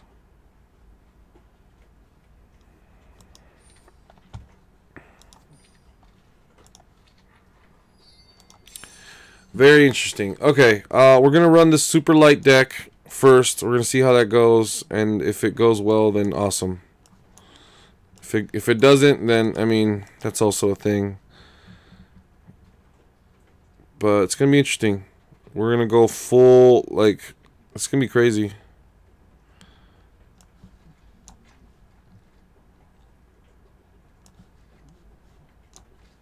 We don't need to draw, we don't need to gain life. Pumping's not bad. Double cast would not be too bad either. If we could double cast, oh man, dude, double cast with the shock or double cast with trumpet blast, super late game, or even with surefire at any point with gutter snipe on the board, that's GG. That's GG. I don't know why I was stuttering so much. That would be very good. Lava axe. I don't know if we need to run a lava axe, man. That would only be good with the gutter snipe on board. Man, maybe we're crazy for not running this. We're crazy for not running that. We drafted it. That's the shock. It would have been a shock, but we don't have it anymore, so we're going to run it. It could also produce creatures which would combo very well with all these other cards. So we have to run it. Anything else makes creatures when it comes into play? Does this Anthem? Creatures you control get +1/+1 and vigilance until end of turn. This is exactly what our deck wants to do. We got to make room for it. Okay, I really like the way the deck went. It's good. It's exactly how we want to run it. Now, what do we got to take out to make this a reality? Does this deck need 17 lands? It does not. It does not need 17 lands. It wants to run red on turn 1, I think. But there's double white drops and there's no double red drops. So it's going to have to come out of the red pool. And we can remove one more card, then our deck is ready to go. Do we need 2 Sure Strikes? Do we need the double cast is the question. We don't need the double cast. It would be a luxury. Getting it off would be disgusting. But not getting it off would also get the job done. Alright, that's it. We're settled. It's also double red, so we could potentially end up being in a situation where we can't cast it. We don't ever want to be in that position. So I think we're good. All right. We were kind of on tilt. I definitely just drafted that deck right now fully on tilt from that getting destroyed that last set. I would say that this deck seems like it's going to have less trouble getting off the ground. It's going to be able to keep more of its opening hands, and it's very fast, and it's got a lot of deadly cards in there, like the Leonin Vanguard, or like that guy that makes tokens every turn when he attacks, or like the one that comes into play and makes a bunch of creatures. It's got a couple. It's got, in the early, the mid, and the late game. It's got some really good cards. I'm just gonna start this matchup as soon as I go grab a bottle of water. It'll take me about 20 seconds. I'll be right back.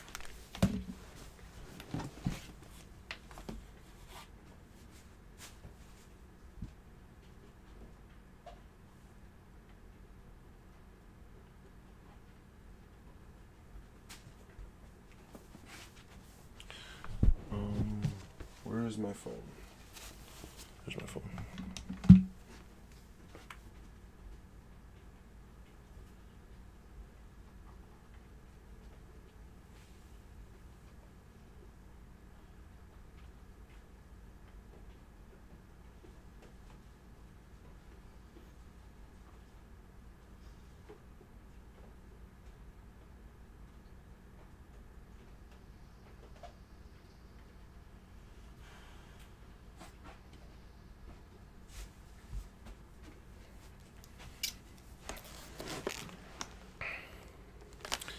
Alright. So, let's play.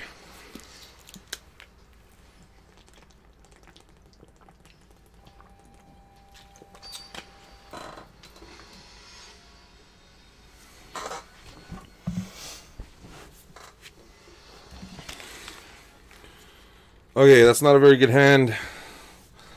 I go first. It's but we only have 16 lands, so I'm gonna keep it. I mean, we should be drawing into gas, so we should be good. There's only 12 lands left, so that's a 1 out of 3 chance of drawing a land, and of course we draw a land. Whoa! I did not mean to play. Oops. It's okay. That's okay. That's fine. That's fine.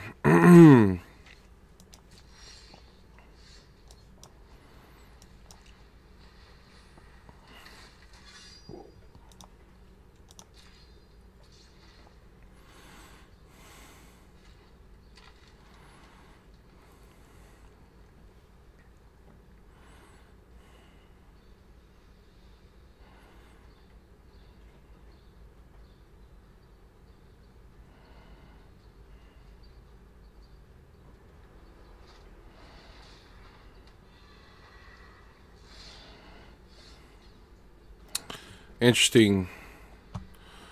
So, do we slow play this? Put out the gutter snipe. They're gonna swing in for 4 in the air next turn. I don't think they want. First we swing in, see if they block. They're not going to though. We swing in, see if they block. They're not going to. And we play our gutter snipe. Next turn we'll do heroic reinforcements.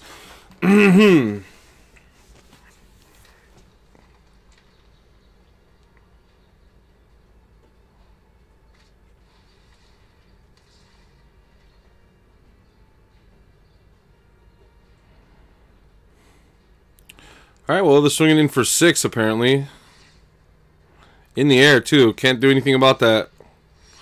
We have a race, I guess? Wait, what? Did they make that creature flying or not? I couldn't actually tell. It happened so quickly. But we'll do this.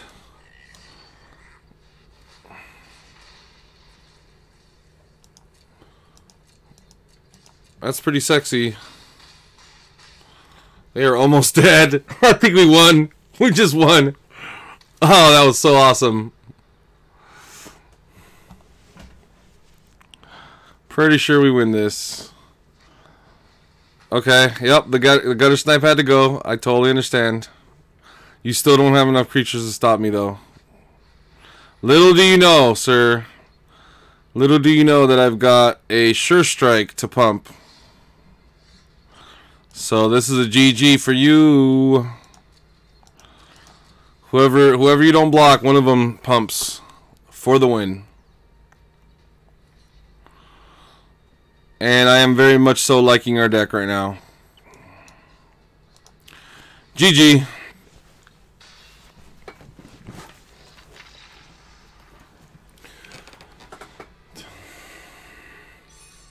Take some victory tokes. Cheers.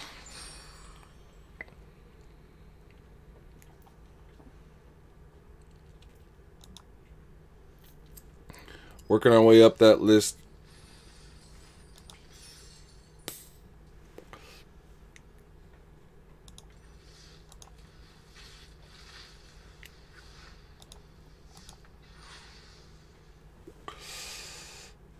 Tide Taker, that's awesome for our decks.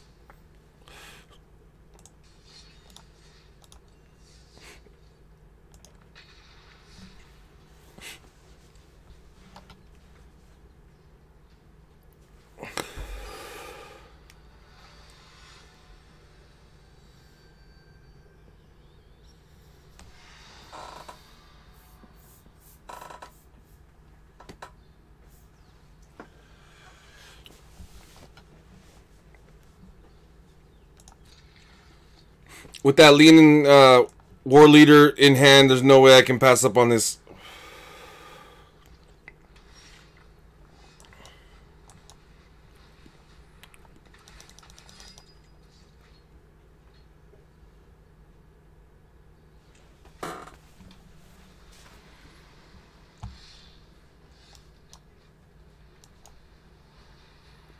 Too bad I didn't have that card in my hand a second ago. Been able to swing for 5 on a turn. That would have been nice. It's a big chunk. Alright, we need this mountain. Come on, mountain. Come on, mountain. There it is.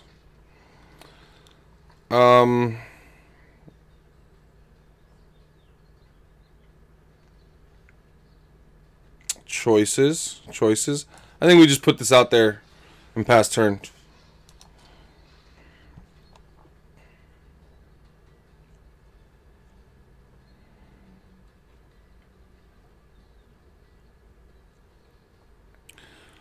Next turn, I think I want to get the gutter snipe out on the board. We'll see.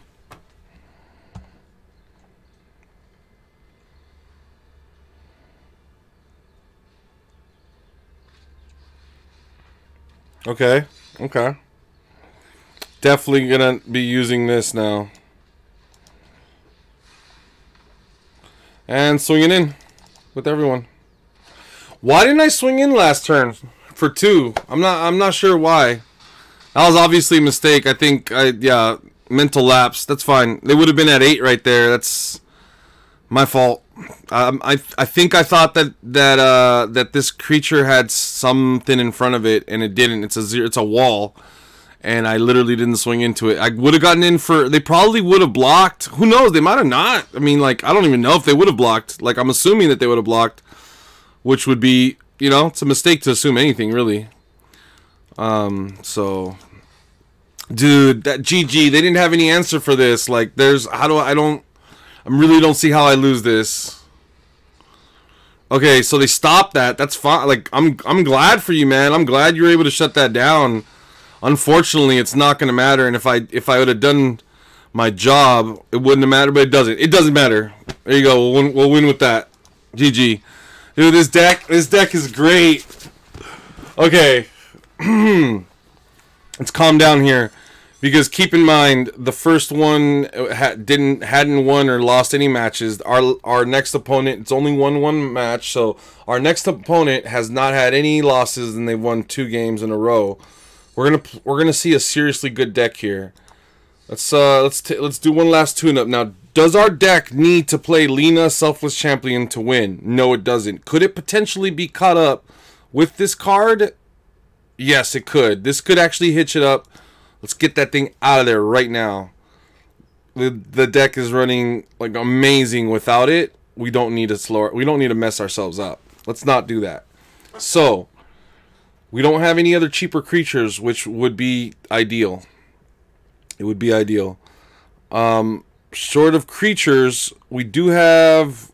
This would draw... it would be an instant... Okay, so it's a sorcery card, which would trigger Gutter Snipe and draw us into... like something else. It's a cantrip, I believe they call that. This, on the other hand, would copy our shock. Potentially. See, now, double red could be a problem. That's the only thing I'm worried about. This also trips, but can potentially ditch something we don't need, or can't afford to draw, or just don't care about drawing. Like a creature that we don't need to play that turn, and we could play it. The Gutter Snipe goes off. We draw 2 cards, like potentially getting us into another instant or sorcery card. I think this is the best one for us. The Tormenting Voice. Followed by the Crash Through. I don't think we need Crash Through yet. I think we're good like this. The next thing to come out, if I was going to edit the deck any further, would probably be the Cavalry Drill Master. Just don't have enough targets for him, and if he comes super late, it's sort of irrelevant at that point. He needs to time perfectly to be in the mid game, and that's kind of hard getting him timed in the mid game, but he's a creature, and so there's no reason to take him out, and I'm not going to. But I think that would be the next thing to come out if I had to make a cut, or just take the Tormenting Voice back out. But then I don't know why I would be doing. Anyways, just again, just riffing, just thinking out loud.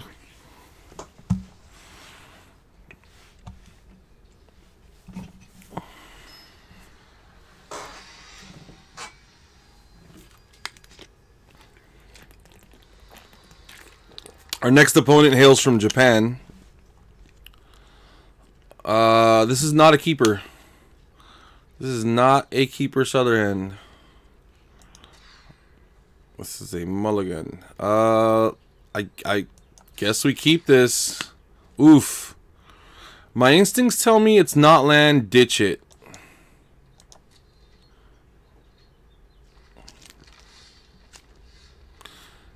And my instincts would be right. We don't oh, whew, I hope there's a land after that Minotaur.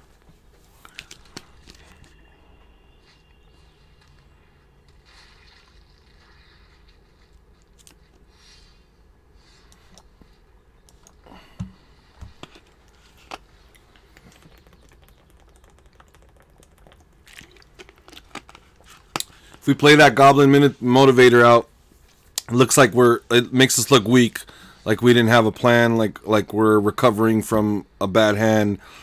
We play these cards, it's like, oh, this guy kept the, you know, he's an aggressive muller, they know what they're doing. I'm not going to swing into that, that'd be a mistake. Yeah, it is much better to not, like, yeah, to not, even if, like, let's say, like, yeah, there's been situations where in the past where I've been like, should I play this one drop? I mean, it's obvious that you drew into that, and then it makes you just look like you have less of a plan sometimes. But do they have any removal? They're in the colors for it. They could totally have some removal. So do we protect our creature? Do we protect ourselves against the removal? Yes, we do. We'll do that. Just get in there with that guy. Actually, we should have gotten in there with the Swift Claw. What am I doing with my life right now? He's a beater. You get in there with him. You leave it up to your opponent whether the creatures stay on the board, but you swing in and you put the pressure on them. Only reason why I haven't done it is because I have Sure Strike, so I'm thinking eventually maybe I can capitalize this and he doesn't die. Wow, and that might be the moment coming soon. But it'll probably happen with this Minotaur. No, and it's out of reach. And it's out of reach. Okay, that's unfortunate. That's unfortunate. Okay. No blocks. There were never going to be any blocks there. It's not something this deck wants to do, is block. The creatures. Can I kill him? I can, oof. I'm like dead next turn. What am I talking about? This is what I was talking about. This guy did not lose any games so far, and you can tell. It shows. It's gonna suck, but I'm gonna have to like do multiple blocks and kill this thing. I'm gonna have to. It's just too big. It's just too big. And it's made all these other creatures. And it's really an issue. And yeah, he just went off. He just went off. As hard as I just went off in that last game in that person's face, this guy's going off right now. Oh, you are not doing that again. You gotta be fucking joking. Sorry, but that's just insane. So, okay, we're gonna be able to kill it still, but it's gonna take literally everything we've got. And then we're left dealing with the rest of this crap, which will all kill us. Good job. You're doing this guy. At least he's not making stupid plays.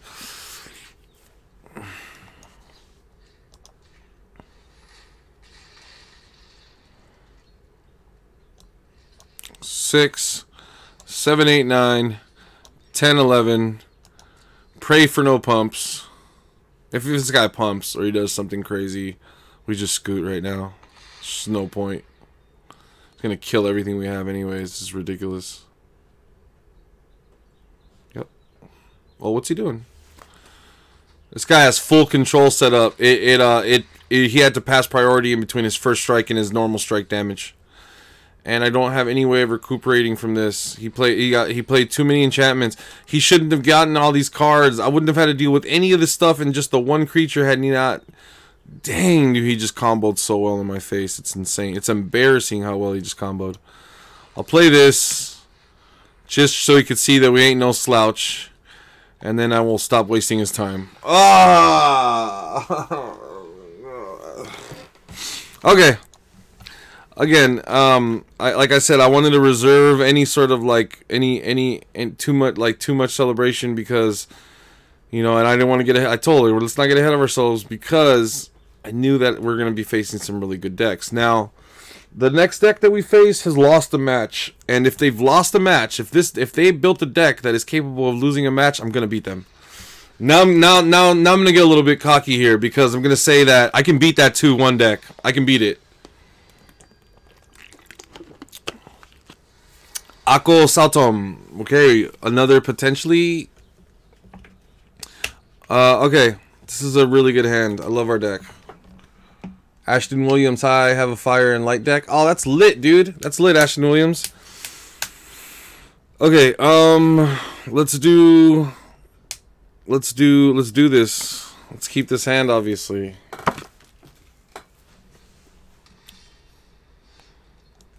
Whoa, whoa, whoa. Yeah, that's the one.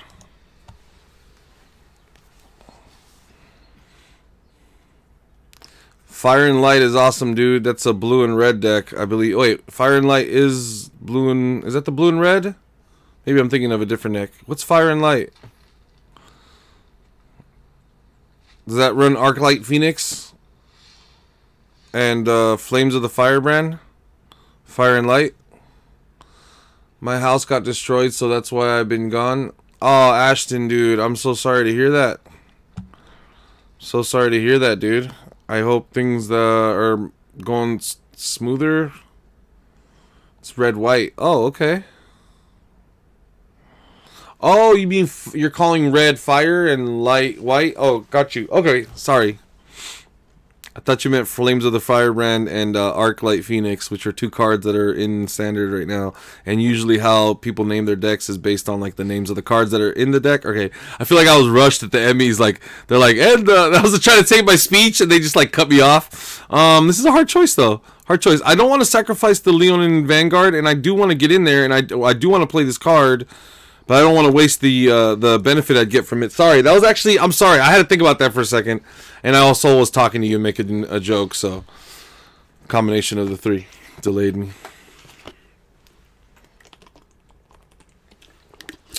I have a... you got a 6/6 dragon? Cool. What's it called? There used to be the big baddie back in the day was a 5/5 dragon called Shivan for 6. 2 red and 4 of anything, and he pumped for 1 red. He got +1/+0 until end of turn. Shivan Dragon, you might have heard of him. It's a solid card. Good card. Dece. Card's Dece.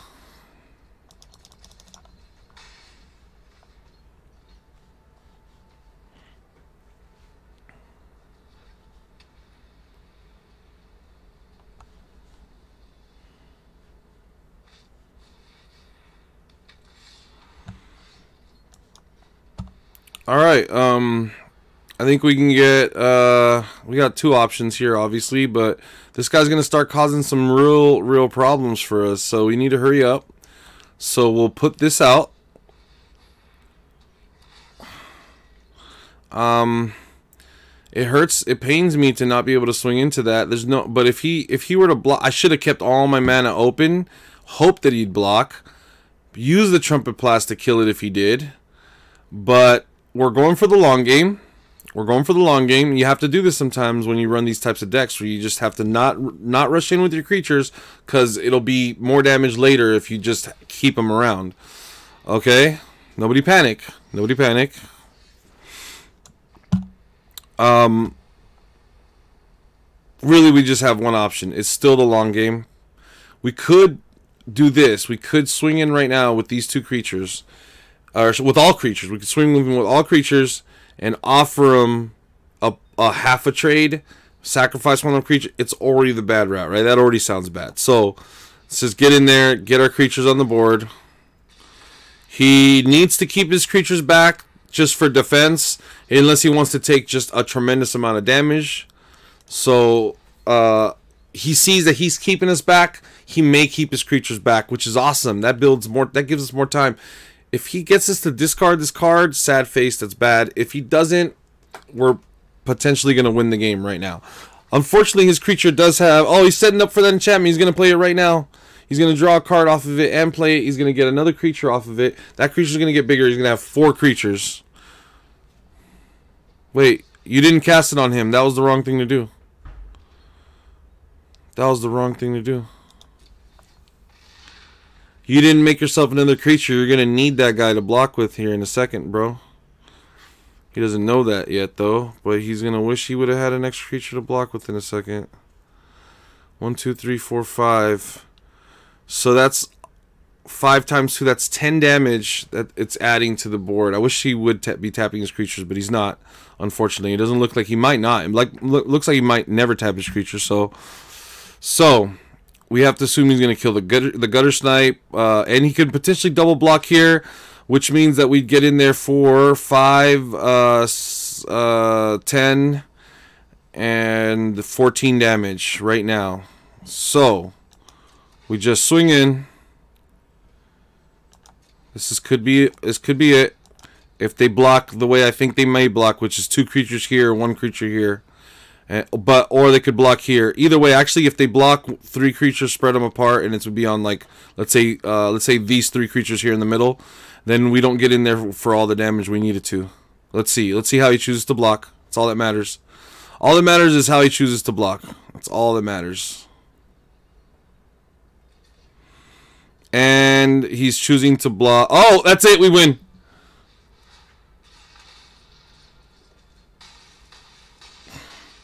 GG.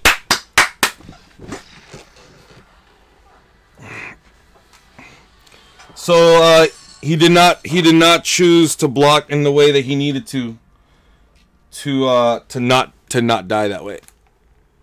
To, like, put it in non-layman's terms. To put it in layman's terms, that fool just lost. He messed up. What's up, Cap? What's up, Omega Gaming? Two-headed dragon, I think, is a 6/6. Two-headed dragon. Two-headed dragon. Let's see. Two-headed dragon was dude, I had that card from the 7th core set. I mean not had it. I have it. I have that card. Still. It's in my I still have a binder from back in the day filled with Ultra Pro sleeves that I still had some left over from like the last box of like collectible Magic card or collectible trading, like non-trading cards. What are they called? Well, they were Marvel, but I don't remember what the name of the set was or anything like that. What were those cards called? It was just like it would have like an M in the corner and the year. And I think the last year's set that I bought was like 1995, 1996, and that's when I started playing Magic and started buying Magic cards instead. And it was 100% the artwork that got me into it.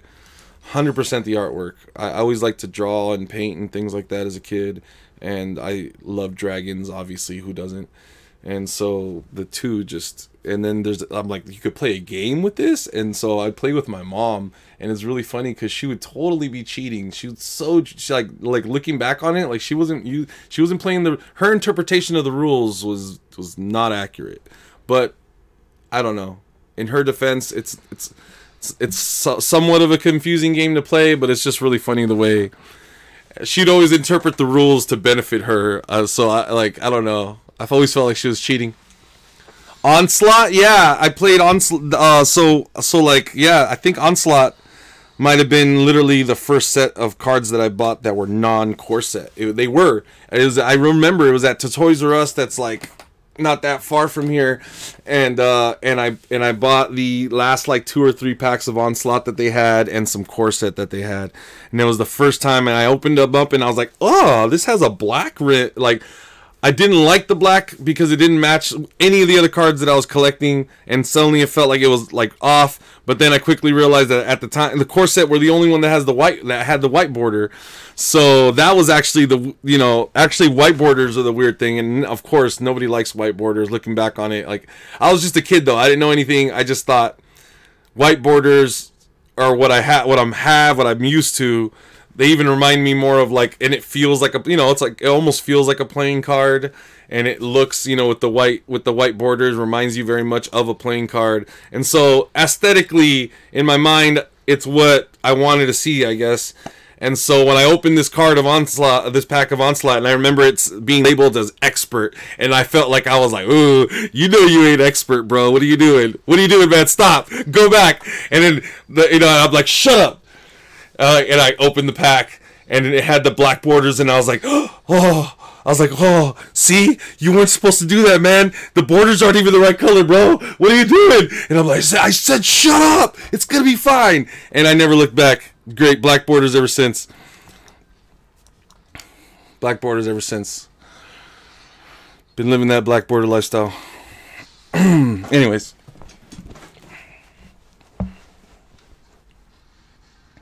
I loved Well-Wisher Elf decks from Onslaught. Dude, I don't even know what that card does. Well-Wisher Elf, what's he do? With Riptide Replicator to fill my board with elf tokens. I don't even know a lot of the decks. And also, because I really like drafting and I'm more of a limited player, I don't even know a lot of the standard decks or modern decks and things like that. I don't, honestly. It's a shame, but I don't know more of it. Anyways, we're about to like rip their face open right now. This is what? Give me 1 second, sir. I'll be back soon. Got to pick Cam up. Okay, Lise. I will see you when you get back. Hopefully, I think I should be live for a little while.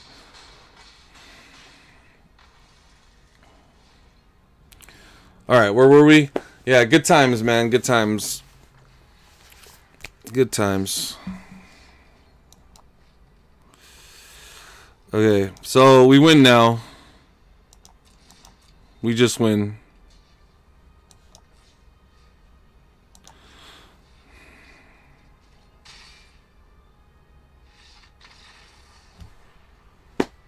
Okay. Well-Wisher gives you +1 life for each elf on your field per Well-Wisher. Oh. And when it comes into play at the beginning of your upkeep, you tap him to do that. How's he do it? If per well-wisher, per elf, that sounds like something that either happens at, it's either a triggered or activated effect, obviously. Doesn't sound like a when it comes into play effect, though, even though that would be technically a trigger. The trigger being them coming into play.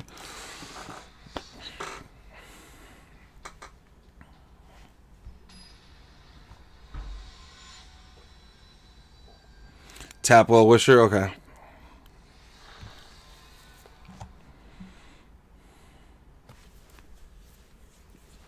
I don't like this hand. It's not very explosive. But because our opponent's going first, I'm tempted to keep it. We have 16 lands. I mean, studies have shown. We kept a similar hand, drew into gas earlier. It was fine. I kept this hand earlier, and it was fine. So I think I should just trust the deck. I'm just going to trust the deck. It looks like it's a little mana heavy. That's perfect. We have a mana to throw away to the Tormenting Voice. I'm so glad I trusted my deck. Yep, this is literally perfect.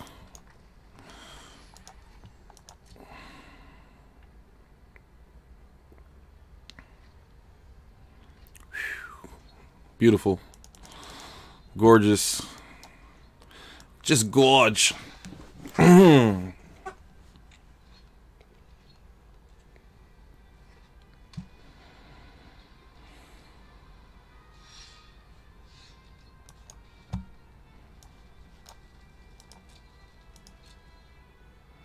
Want to protect that keeper or that vanguard.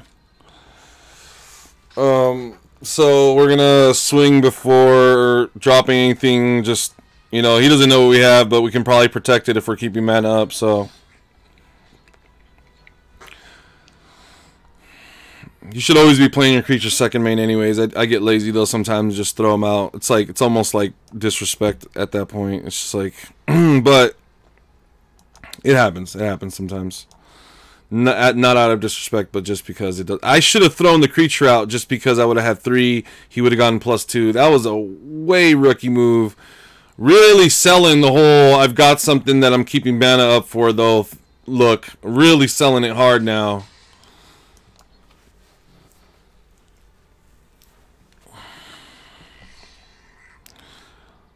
Like, at this point, the person has only 2 assumptions. Either they know I fucked up, or they think, well, he's keeping mana up for something.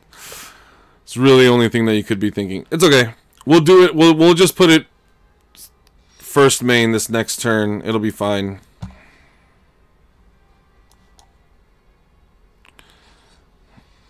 Oh, okay. Not fine. Got you. That ship has sailed now. We messed up. We didn't get in there for 1 more damage. We didn't gain 1 more life.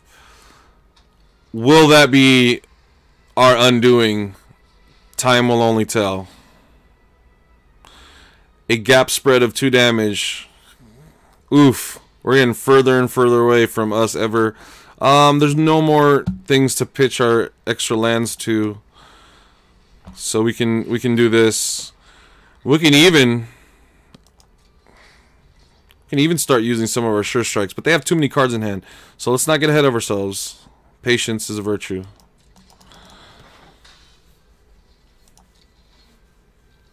Although, I mean, that would have been 4 damage right there. I mean, 3 more damage, but yeah. 4 total. Yeah. Not looking too bad. The fact that we can cast both of these on 1 turn, that's good. That is a good. 6, we need 5 mana. Rippling Replicator also is an artifact that you pay 4 times when X is a power, and the creature's token you summon a type of color of your choice. Okay. X is the power and toughness of a creature token you summon. Got you. You pay 4 and plus X. Got you. Okay. And an Alpha Deck's got a ton of ramp, I'm assuming, so you're doing that a lot. Doing it often, too. Alright. That sounds awesome. Whatever. It's time for you to die. You have no mana. I'm just gonna show you more or less. Wait, what's... Oh, I did not. What? Oh, what? Oh, you fucking idiot. Oh, I just want to kill myself right now. It's okay. Sorry. I didn't realize how important it is to cast that at instant speed. Again, sometimes I get lazy and I just play I'm like, I'm just going to play all this right now and then attack in. That was such a mistake. Oof. That hurts my soul. But also, I also have enough damage to just get in there for the win. And so I'm grateful for that. And let's just take it easy and not make any more mistakes like that. Oof. That is not creatures get +2. It's attacking creatures. Huge difference. Huge difference. Oof, that was so close. Next, he's not blocking. He's not doing anything. I'm pumping. Is there any responses? There's no responses. I still win. But did I deserve that win? Yes, I did. I'm not going to be so masochistic or sadistic to say that I didn't deserve the win because of one mistake that I made. I'm sorry I made that mistake. Hopefully I learned something from that. Nobody's perfect. I make mistakes all the time, but we're almost at our 7 wins. We're doing so good, guys. Let's keep the positivity going and keep it on. Let's just go. Let's keep going. Let's just go. Full tilt, but a positive tilt. We're definitely on like a negative tilt at the beginning of this draft. I drafted on tilt, but drafted a pretty decent deck. Made a lot of hard decisions, but not even. I could have had one more shock if I would have made one more tough decision and just said, "No, I'm not gonna draft this rare." I also didn't even have one copy of that rare, so that would have been kind of nice. And the day that Arena introduces like an EDH format, that would be really cool. I don't know that they'd want to do that because EDH wastes a lot of time and makes them little money. So I don't know if that'll ever be a thing, but it would be fun. It'd be fun. People would enjoy it. I know that. Mighty Leap doesn't have to be played early. We just keep this. This hand's fine. Hopefully we draw another mountain. We can confidently pitch that to the Tormenting Voice and draw 2 cards. But we didn't. We drew a Plains. That's fine. That's even better. There's our mountain that we can pitch if we really feel desperate enough. But at this point, we just play our Bogart. Don't look back. Just everything's fine. The deck's going to come together. I think, oh, what is this guy doing with himself? Okay, sorry. I just feel bad. I just feel bad that he's playing walls and stuff like that. Maybe I shouldn't feel bad for him. But I've seen people play this deck that plays these walls, and I don't know what he's thinking or what he's doing. But I can guarantee you it's not going to stop this deck that I got here. Unless he's going to start paying cards with toughness or something. No, now he's... Oh, no, that card is so... It's like it's a 22 creature, 23rd pick, maybe. It's such... You just got to feel for the guy, kind of, a little bit. But we made some mistakes last game, so we're not in a position to be...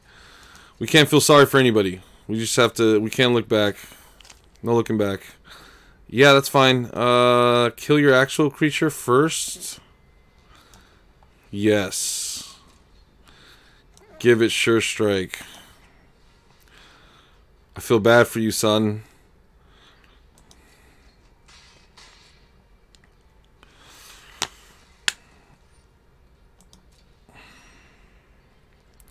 Alright, we're good.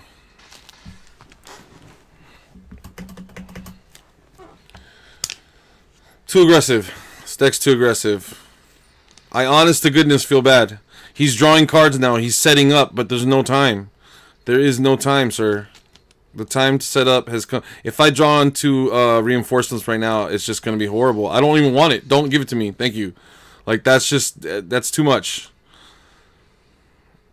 The poor man's heart. Have you no consideration?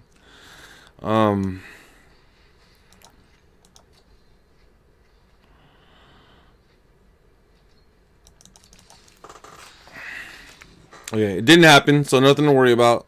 He still has, hey, maybe he'll do something right now that's just game changing, but that wasn't it. Okay.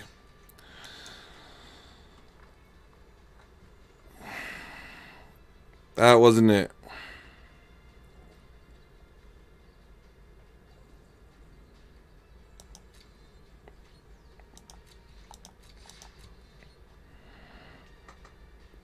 He can't even block the Bogart. I could have just been a punk and just gotten in there, just like he wouldn't have been even block the creature. But we have other plays which we're gonna do. Indestructible Intended Turn gets in there for more damage. Oof, That's it. Next turn, they all get vigilance and +1/+1. That's the win right there.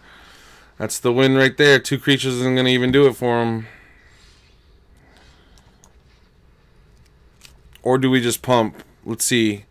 So he double blocks there. That's 3, 4, 5. That's not it. Okay. All right. Close. Close. Next turn. I don't think this is going to do it. Maybe this does it. I'm being lazy and not doing the math. Well, if he doesn't block there, oh yeah, that does it. That's 6. Or he blocks there, that's 6. Either way. Ah, dude. Okay. Yeah, I mean, like, would you not be mad if you're that person? Like, that's why I felt bad. I'm sorry, sir. I hate that you had to be the one. This deck's too good. I have 2 chances to win 1 more game. We got it. We made it. We made a 7-winning draft deck. That was good. This feels so much better. The first one we got our butt kicked. This time we completely redeemed ourselves. We can sit back and just kind of relish it for a second. If I lose the next 2 games in a row, oof, that's a big oof. But I don't think I'm going to. And that elf, that star elf that you mentioned, that elf token has trample. Okay. I think I am maybe familiar with those cards. I think I've seen them in play. I just wasn't familiar with the name. That totally sounds familiar. It sounds like a card that's been around since Onslaught. Yeah.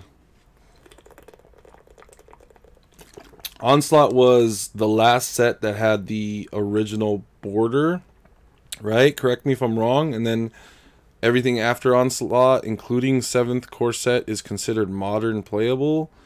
And am I wrong? Did they change the rules, or was that ever? I think that's how it works, right? And then, of course, there was the whole... what does Time Spiral count as? Yes, okay. Interesting. Yeah, I mean... obviously interested in all corners of Magic, so I know a little bit about this and a little bit about that, but not as much as I know about, like, just drafting is really all I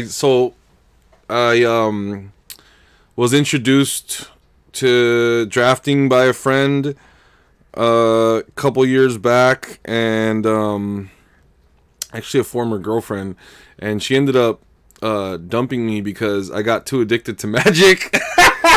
It's her fault. She introduced me to it. And, like, her friends were, like, would see me at, like, events and stuff, and they'd be like, hey, yeah, your boyfriend's here. And she'd be like, really? He said he was at work? Like, I would lie, but not, like, to do anything horrible, just to go play Magic.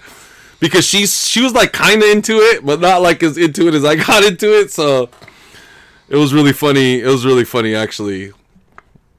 Feels bad. That's a feels rip. I guess, like, I didn't, like, you know, I thought I was doing her a favor, but, like, you know, if, like, that's funny because I just read a story about how, like, yeah, anyways, but it's just kind of, you know, you don't want to hurt someone's feelings, but, like, look, I'd rather play a game than spend quality time with you. Like, is that okay? It's not okay. It's not going to go down well, ever. Okay, this is not a good hand. It's not a good hand. But Magic does that to you. Okay, so the way that they'll combat this is to give me bad hands, or I just happen to get some bad hands, because you get bad hands from time to time. I'm not sure, but one of those 2 things just happened to us. One of those things. Maybe I should have kept the first hand and trusted the deck again, but even if I trusted the deck in that scenario, I didn't have nothing to do the first few turns. That would have been very bad. Alright, this guy could get bigger. But if he doesn't get bigger, do I really care? Oh, but he could block my guy that I want to potentially play next turn. So, yeah, let's just kill him.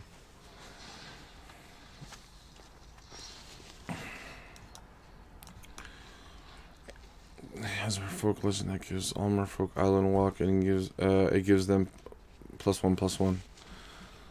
Nice.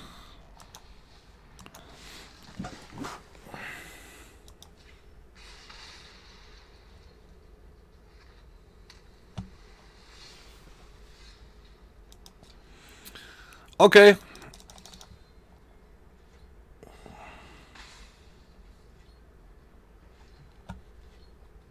I mean, it's not looking good for us, but luckily we still have... If this does go south, if this does not go well, we have answers for that too. So he probably doesn't want to trade. I have a feeling they don't want to trade. Okay. Do I pump? Get in there, maximize my mana? Yeah, actually I think I do. I think I actually do. With enchant lands, you become unblockable. With the enchant lands. Those sound familiar. Wait, you're not talking about the man lands from Zendikar, right? We're not talking about Zendikar man lands. Enchant lands. Why does that the enchant land sounds familiar too? Was this set in like in the gods? What was that called? Set called Battle of the Gods. The ancient Greek set with Ashioth. Funny that I mentioned like the most obscure planeswalker from that set. He's like, yeah, Ashioth, I guess that's that he was there. Like he's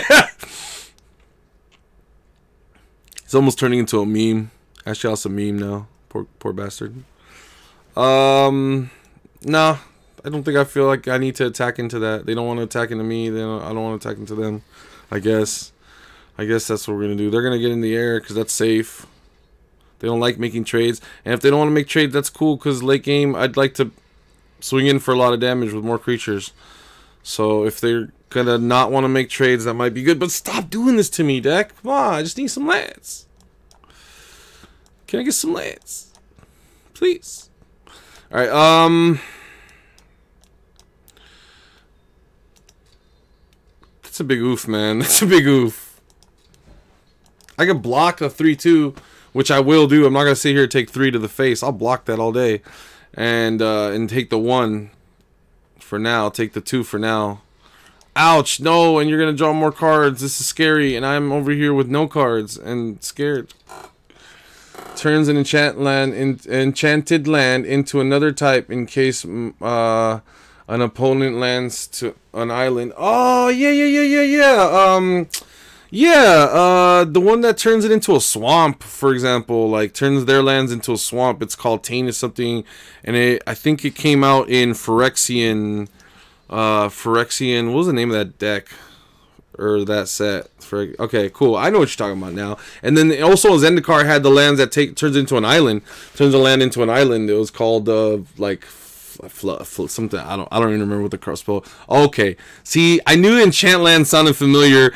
I ran Enchantlands in my blue-black control deck post M10 and whatnot around that time, right when I got into it, right after Jace, the mind sculptor, like the expensive Jace came out, which I only have a Spanish version of that my cousin gave to me from Mexico when I went to go to a friend's wedding down there. Anyways, I lost this match, I think, but I haven't quite lost it yet, so I guess we shouldn't give up, but I don't feel like I won this either. Do I want to give my Bogard? He's just gonna block with this wall. That's stupid. Wall and anything else. No attacks. Yo, what's up, Hyperspace? How you doing, man? What's up, dude? Just reminiscing. Don't know why. It's so funny because Omega Fraz Gaming is just talking about the game, and I'm so over here reminiscing about crap that like he does not care about at all. It's like so funny, actually. I'm literally, I'm like talking to myself basically. Apparently I do that. Apparently I do that now.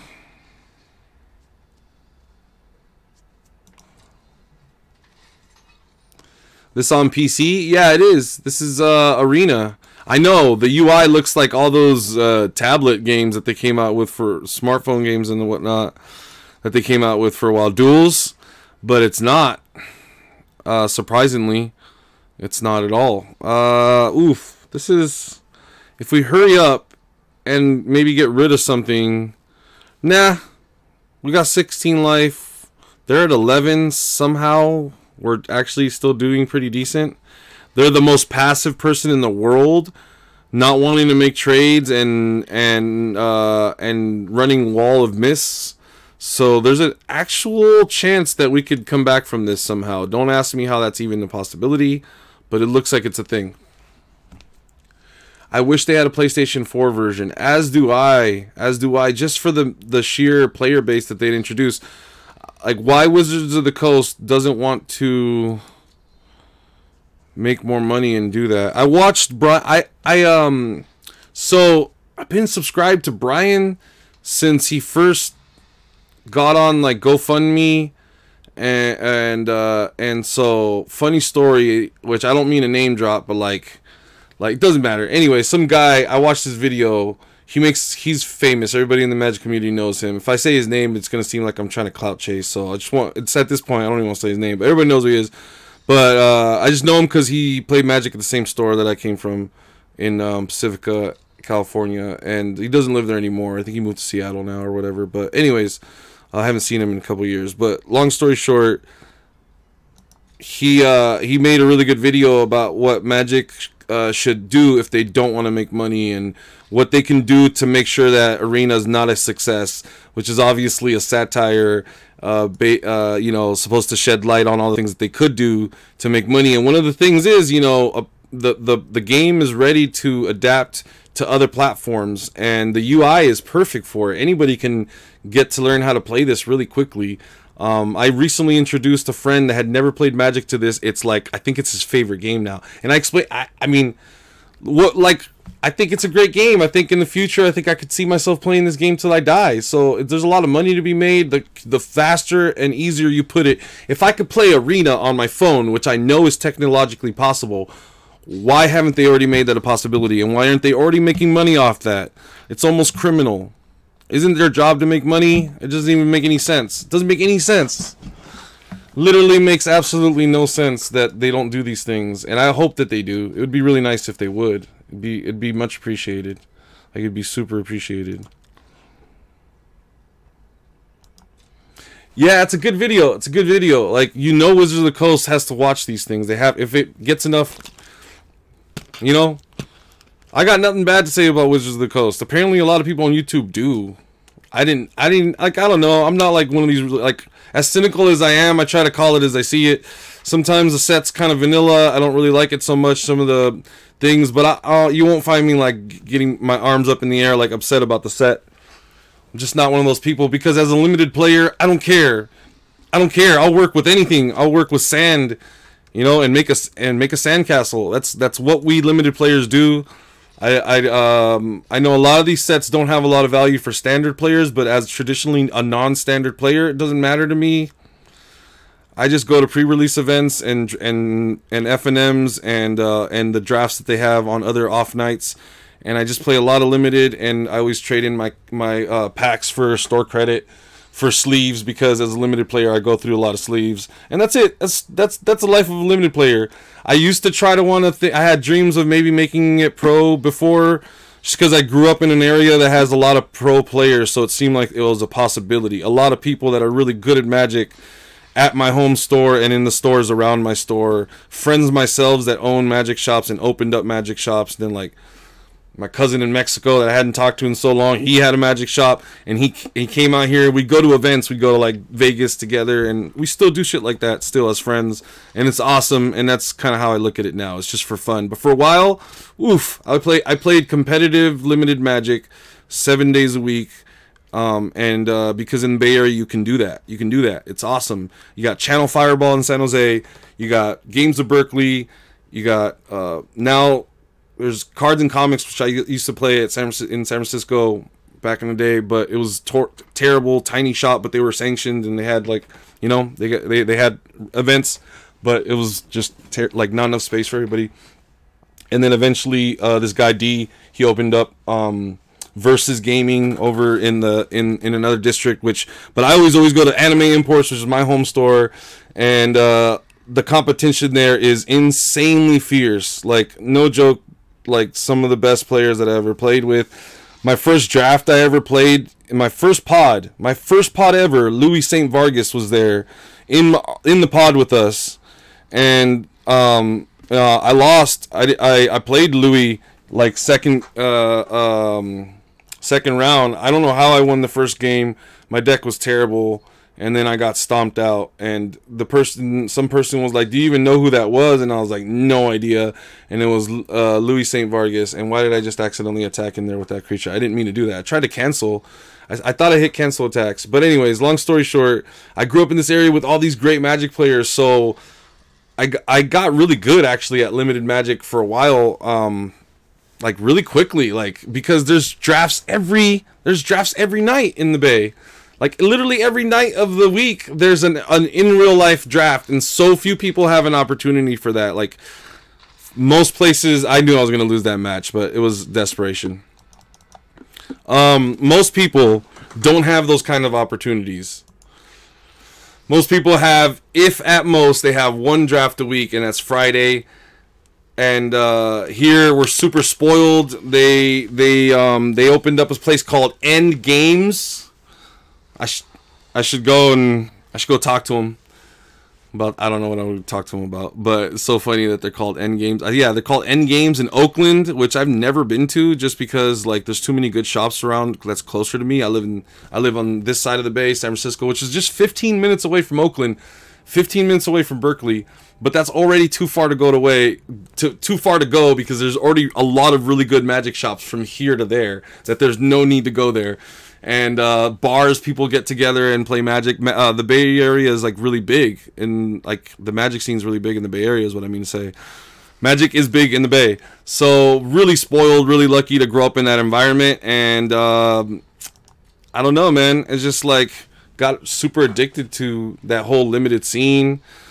I've played against a lot of pro players and stuff, and I've actually won a couple times, which is even more awesome to think that like that I'm such a noob and I can still like win. Just goes to show you there's a lot of luck involved. But yeah, really awesome community. Kind of glad to be back into it. I'm not gonna lie, Arena brought me back into it because like the whole like I really like streaming, and I got into it for a while, and so I think I got more and more used to spending a lot of time at home. And so something that allows me to play Magic, like, I gotta admit, Magic the Gathering Online, although it was there, didn't suck me in, because I think looks matter to me. I think graphics matter to me. I think, like, a smooth UI that looks attractive matters to me. And I think that, you know, going back to what we were talking about earlier, like, I have so many friends now that know nothing about Magic, and they're on PlayStation, and if I could just bridge those two communities and bring them closer to each other, that'd be so awesome, dude. Like, I already made so many friends in Magic, and I made so many friends on PlayStation, and a few friends on Xbox, like not as many. For whatever reason, PlayStation seems to have a lot more social scene, but like bridging those two would be like a dream come true, honestly. Like yeah, that'd be great. That'd be great. It's possible. It's totally possible to not just bring it to phones, but to consoles, to make this community larger, to make it so that like it's possible to have those types of communities that I was really lucky to have, you know, to start learning in other places. Because, you know, if you have more people that are into Magic, then there's more business. You could have 2 Magic shops, and then the community proliferates and grows from there. Obviously a good thing. Totally possible. Probable too. Like, so Twitch, I mean, I don't know if you guys know this, but Twitch had an event, not an event, excuse me, Magic had an event that they streamed on Twitch is what I'm trying to say. And they had the most people watching a Magic event that's ever been watching before. So the game of Magic is not getting smaller, it's getting bigger. So it's more and more possible these things could actually be happening pretty soon. I'm really hoping. I hope Magic the Gathering gets it in them to make it cross-platform like Fortnite is, and on consoles. And I know maybe that's asking for a lot. I don't know what's involved in the processing or any of that. Like, you know, maybe I'm asking for too much, but that's my request. I'm hoping. That's my wish. It's my wish that I'm making. How awesome would that be? Anyways, kind of want to shoot this guy next time he makes some big. So maybe we just hold up our mana.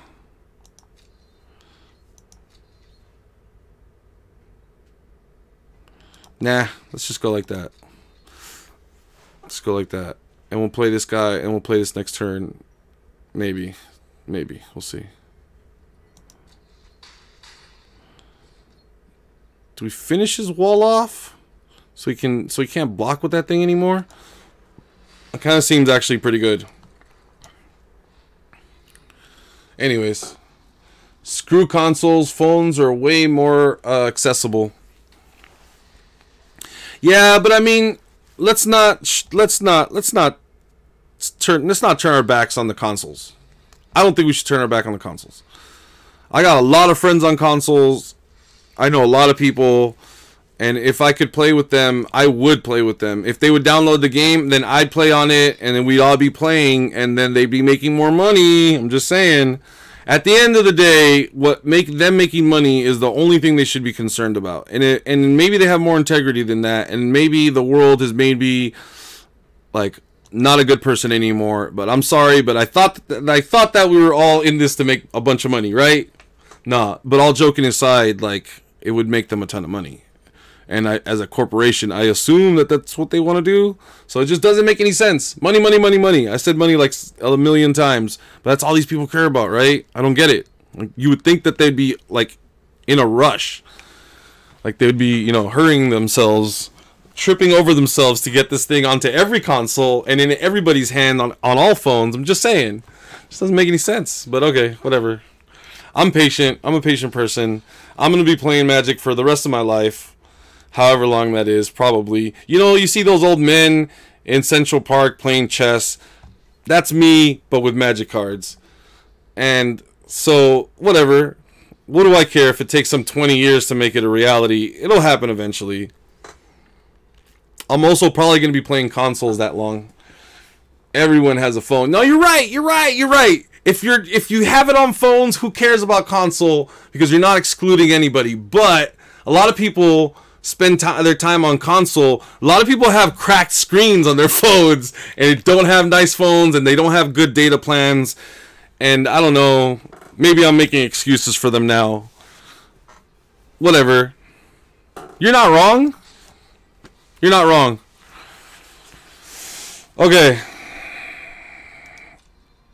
I should focus on this game. I feel bad now. I'm like taking too long to make some of these decisions that don't need that long to be made. We're just going to play another creature, wait. If we get another creature, we're just going to wait a little longer. Eventually, this Inspired Charge will probably win us the game. In the meantime, they're going to be hopefully not putting out too many more like Thopners or little blocky creatures. Hopefully not. Alright, they didn't do anything. Okay, we can't play both of these spells. I would really like to play both of these so this angel actually becomes relevant again. That'd be really nice. Maybe I don't need to wait for that though.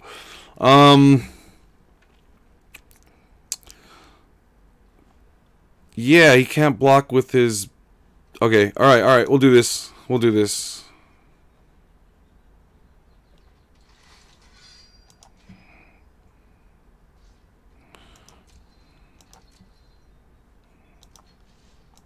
Just the one guy.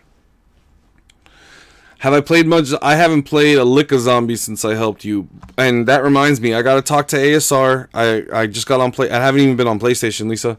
It's been chilling in rest mode. What was I thinking? Is that two blockers is two blockers. Doesn't really matter. And if he would have tried to block with one of the big creatures, then it would have died. So obviously that left him the choice of just getting rid of some of his other creatures. Anyways, what was I gonna say? I need to get a hold of ASR, make sure he doesn't need help with the Easter egg, because it looks like he wanted to run it. And then put a message out there. I guess like see if anybody needs help. I don't think anybody needs help, but if anybody does, no Anthem. No Anthem at all. Did you buy that game? I only played the demo of it. Somebody giving me a code. A friend reached out to me and gave me a code for it. And Shout out to Luna for that. Lunatic gave me that code. And so, long story short, I haven't played, you know, the actual game. I didn't buy it. You've been only on 9 in Blood. I think that Ancient is Evil is a really good map. Like, I would literally go play that right now if I wasn't, like, you know, busy playing some Magic or not. It's a great game. I would almost, like, right now, I think I'm having more fun playing Ancient Evil than playing Apex. I've played even less Apex, which I don't even want to, like, I don't even know what's happening. Am I still, I gotta, like, yeah, no one's, like, somebody the other day asked me, are you still playing Apex? And I, like, laughed at it, but now maybe it's not so funny. I can see why they asked. You kind of have to wonder, hey, does this guy still play Apex? Does he still play? I don't know. Does he? Nobody's quite sure, because I haven't been on. Anyways, we might have just overextended and waited too long. I think that might have just happened. Hopefully we don't pay for it. If he swings in with his aerial creature, okay. That's fine. If he swings in, then we know we have it. And no, that's it. That's all he had. Please, no more creatures. No more creatures. Yes. Okay. This is perfect.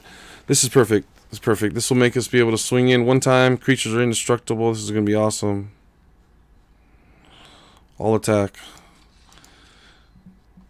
This is perfect. Finally came. It's like when that package finally that you order on Amazon, it finally gets there. Finally gets there. This lets us swing twice in a row this way. Like, even if he survives the first attack, which I'm too lazy to do the math on right now, but if he does survive his first attack, he's probably not going to survive the second one. Probably not going to survive the second one. I did Easter egg solo yesterday. Oh, dude, that's sick, bro. Good job, man. I was taking a look at it. You know, that couple of those other times, and I was doing it probably wrong. Also, I wasn't rocking the hammer. Did you rock the hammer? What is your wonder weapon that you took in? I wonder. That's good though, bro. Good job, man. Oh no! Womp womp. Okay. That's unfortunate. That's unfortunate. Womp womp. Yeah, we waited too long. I think maybe we could have got it. Ah, breaking my heart. But we might still be able to do something here. Hold on. Cause he's at 10 now. If he swings in super hard thinking, oh, I got this. Yeah, he swings in super hard thinking, oh, I got this. Which hard for him just swinging in for 9. Why wouldn't you want to swing in for 9 in this scenario? At least swing in for 4 in the air. He doesn't do it? Okay. Alright, I'll tell you what.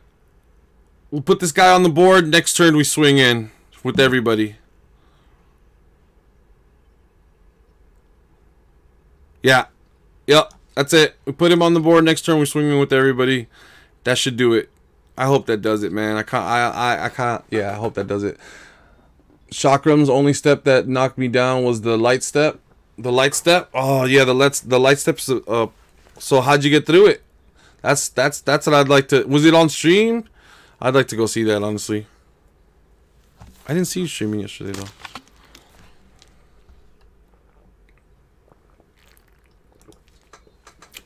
Who are you returning to my hand, sir? You're gonna return the wall back to your own hand? Okay. Interesting move, sir. So you stole my Bogart. Aren't you... I'm sure they wish they would have stole the war leader. It's kind of funny, you know? Anyways, dang, dude. Making this less of a reality. 1, 2, 3, 4, 5, 6 blockers now. And I've got 1, 2, 3, 4, 5, 6 attackers. Oof. I'm not gonna get in there for enough damage. It's an instant though. At least it's an instant. God, I wish I could have gotten the mana to play with this in conjunction. It would have been nice. It's okay. At instant speed, this is awesome. I think this might do it. This might actually do it because I didn't even notice that it's at instant speed. So these guys come in. Now we get to do this. Oh, this will be fun. Please don't counter this spell. Please, sir, do not do the thing where you counter the spell.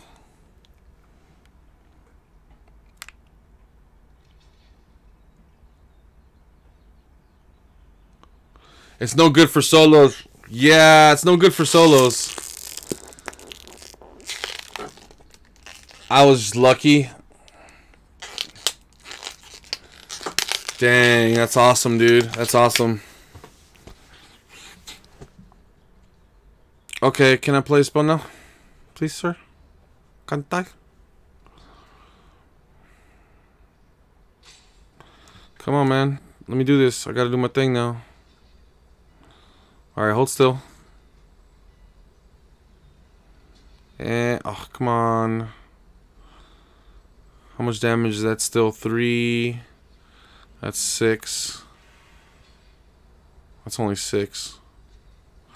Come on. Please. Oh, that's less. Alright. That sucks. Oh, he's using all his times out here. Timeouts here. Skadoosh, doosh, doosh, doosh, doosh. Skadoosh, doosh, doosh, doosh, doosh, doosh, doosh. Or you can.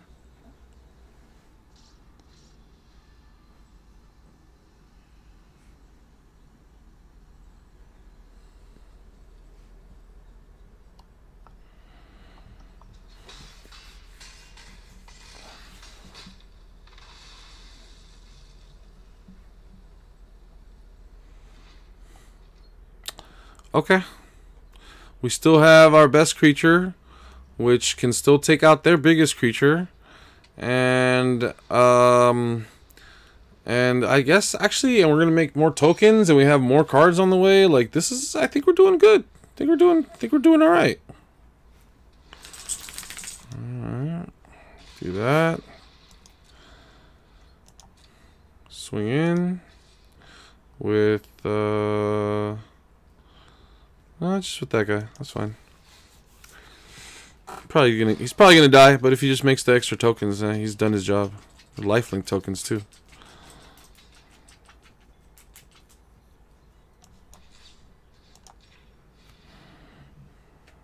Yep. Yep, you die.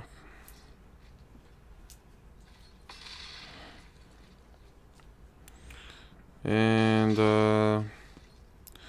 make 2 more tokens next turn. Man, if I get my other pump spell, my reinforcements, brave reinforcements or whatever it's called, like that's gonna kill it for me. You use Pegasus staff with the equipment if you put just outside. You know, you don't even need equipment. You just need 1 Pegasus staff. You only have time to do 1 throughout that whole process. So you just do 1 Pegasus staff, and you activate that. And then you pray and clench your butt cheeks and pray some more. That's really all you can do, Lisa. You should watch Steve. Steve did a speed run on it. It's good. He's got a good strategy for that. It's basically that. It's with the hammer, Pegasus strike, and I'm sure he was clenching his. Well, he's Steve. He probably doesn't need to clench his butt cheeks. He's got it. He stays. His butt cheeks stay unclenched. Relaxed, calm butt cheeks during that step. No sweat on his brow. But Cap and I, we're clenching our butt cheeks during that part. I don't know. I shouldn't speak for everybody else. I should only speak for myself. Whew. This guy's not sure what to do. He really wants to win, though. He really wants that win.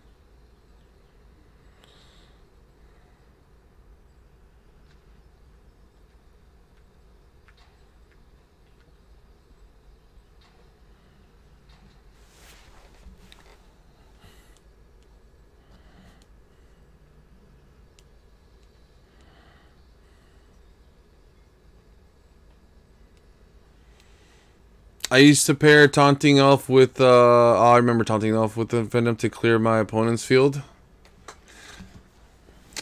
So, Taunting Elf, well, how much damage do you have to do? Like, the Taunting Elf, was he getting pumped somehow?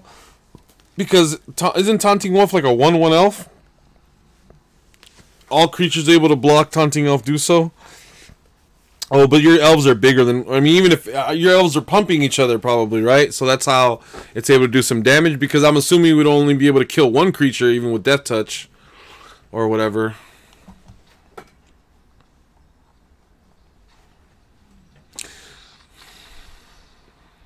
Oh, they left the game. They left the game. Alright, cool. We jumped up some tiers. Good job, guys. Good job. 7 wins. Let's go. That person left. They were mad. They were so close to their 7 wins. They ended up 6-3. We went 7-2.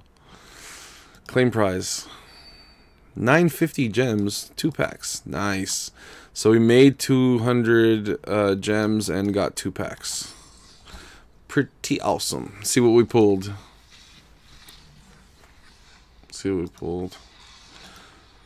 Another missed caller. That's going to be some gems. I think I already have 4 of those.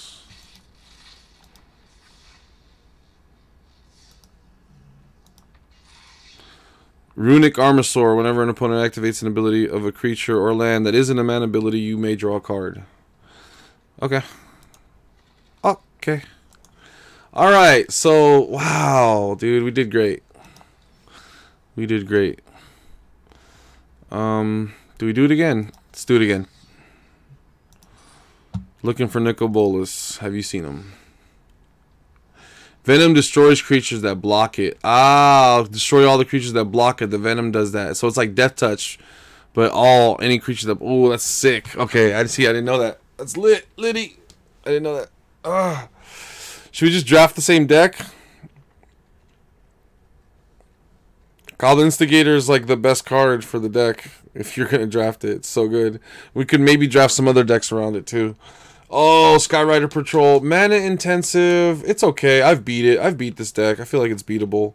Spirits. Not a lot of red spirits, but a 1/3 flyer for blue. It's just really good. I like that. A 3/3. This might not be so bad either. It also doesn't put us into a color.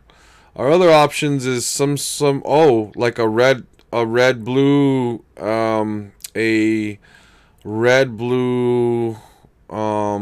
goblin. What's his name? Forget his name, dude. No. Sniper. Goblin gutter snipe. A gutter snipe deck. Okay, that would be good for a gutter snipe deck. This would just be a good creature to have. Potentially popular. Excuse me. Red blue with artifacts. I mean, that could be a thing. Dang, the Fountain of Renewal. Is this good? Limited? It just keeps... This might be really good limited, actually. Just keep gaining me life, and then when I don't need it to gain me life anymore, draw a card. And hard to remove. Basically, comes on the field, you don't deal with it, I'm gaining so much life. That might be the card, actually. But if not, then a red-blue deck would also be really good. I'm torn here, honestly. Oof. This is a hard pick. None of these cards are very fantastic. This one is I'm tempted to take, but that puts me in a completely different color that you can't run with that deck. I could run like an America aggressive deck. I don't know. Oof. This is hard.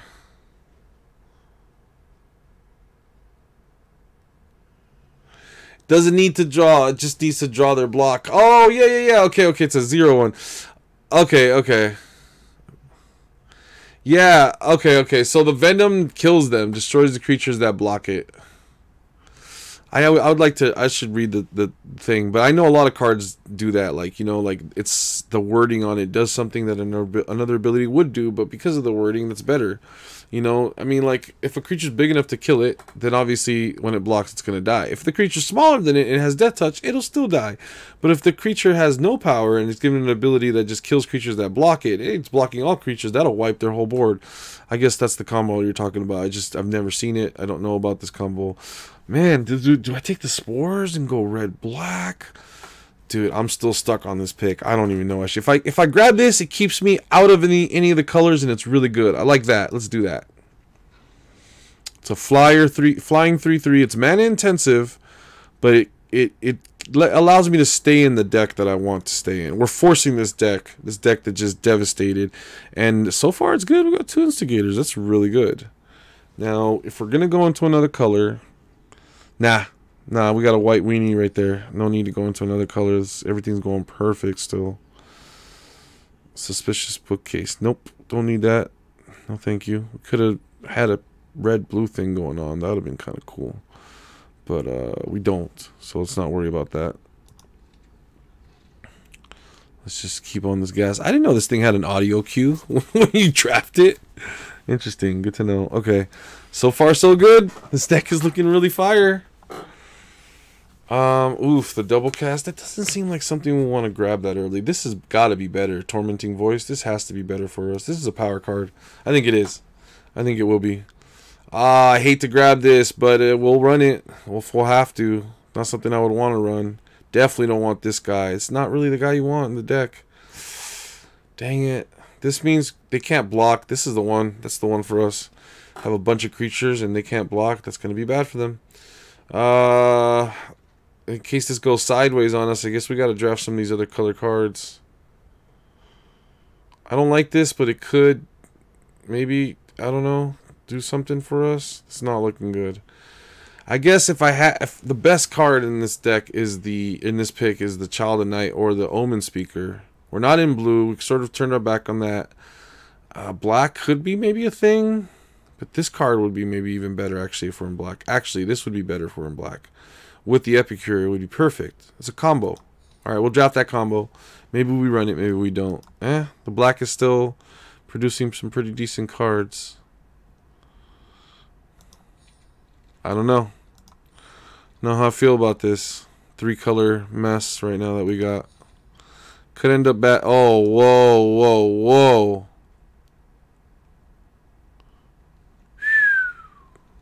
All right.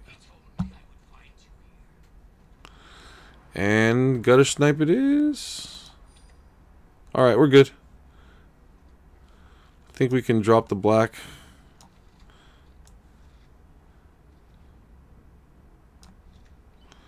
Epic bait, trolly as heck, yeah. And you know, and if you're playing against that deck, you have to see it coming, and you gotta hate to see that. Oh no, he's attacking in with the elf. Oh no, my creature's at the block. Oh god, you tap your mana. You're like, oh no, he's tapping mana. Oh no, he's playing the mana. Oh no. Horrible moment in that person's day. Hasty guy. Ooh, more audio cues. Nice, I like that. Ooh, make a stand. Ooh, and a shock. Ooh. Ooh, that's a hard one. Make a stand is so good for our deck. We've got 2 Goblin Instigators. We're already making the deck. Make a stand is so good for us. And a Lightning Strike. Yay. Inspired Charge is tempting as heck. But Lightning Strike is just too good. It's too good. I think Inspired Charge is... We're more likely to get another Inspired Charge. People don't even like running that card. It's too expensive. It's mana intensive. It would be good for me, but I don't know. I don't know how the robots feel about that, because I know I'm drafting with robots, so let's keep that in mind as well. Hey, if we're going to run Swiftclaw in your deck, then you're going to run Anaki Ogre. It's the same difference. It's a top-heavy creature. And you're also going to run Loxodon Linebreaker. And hey, I'm that guy, but do I run Fiery Finish to target creature?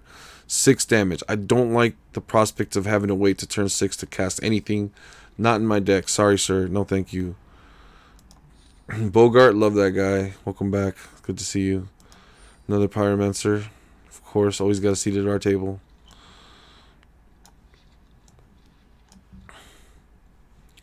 We go with the pump here, I think. The Mighty Leap.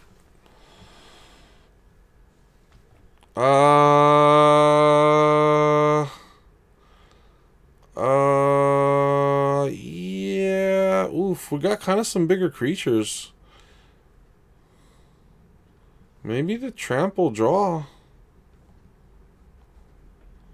All right, let's see. Let's make our deck. We still have room. We're still drafting cards for our deck. If we're still drafting cards, then man, a 1/3 on turn. I don't really like this card. First off, We still need cards. We're not done. Dang, this guy'd be good with trample. He'd be good with trample. This would be good with trample. This would be really good with trample. We're taking the trample. And we got inspired charge. It tabled. Yay! Alright. What the? What? No!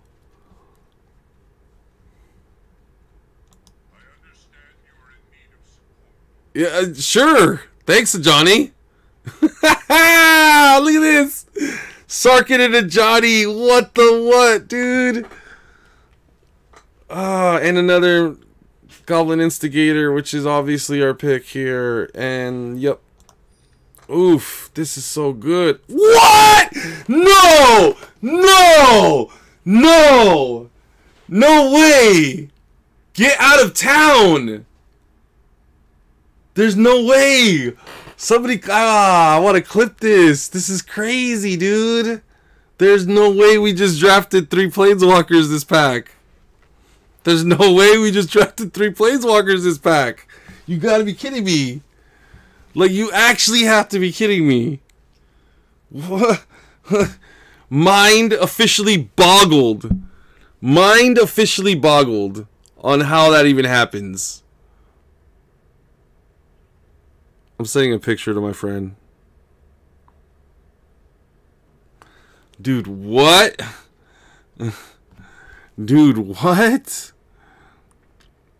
What a draft. And that's funny because we were looking, I said we were looking for Nicol Bolas too. There he is. This is crazy. That's actually crazy. I actually didn't even pay attention to what the other cards were. Whoa.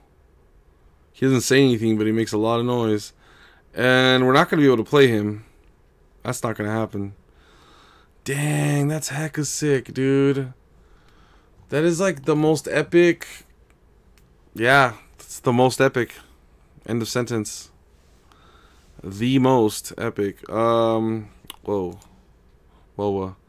You have no maximum hand size. I don't think we need to worry about that, guys. Do I want this? It's going to rotate out. I don't run into any decks.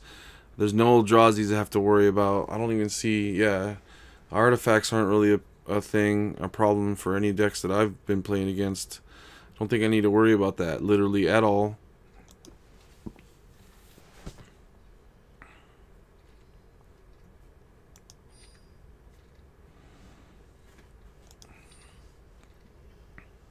Oh. Hey there.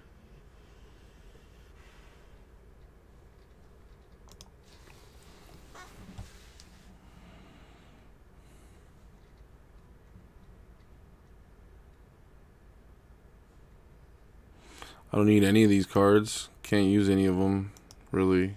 Maybe that one? I don't. It's not gonna make it. Not gonna make it in, guys. Yeah, sure. We'll take that for later, I guess. Like I said, I don't think we're gonna need it, but okay.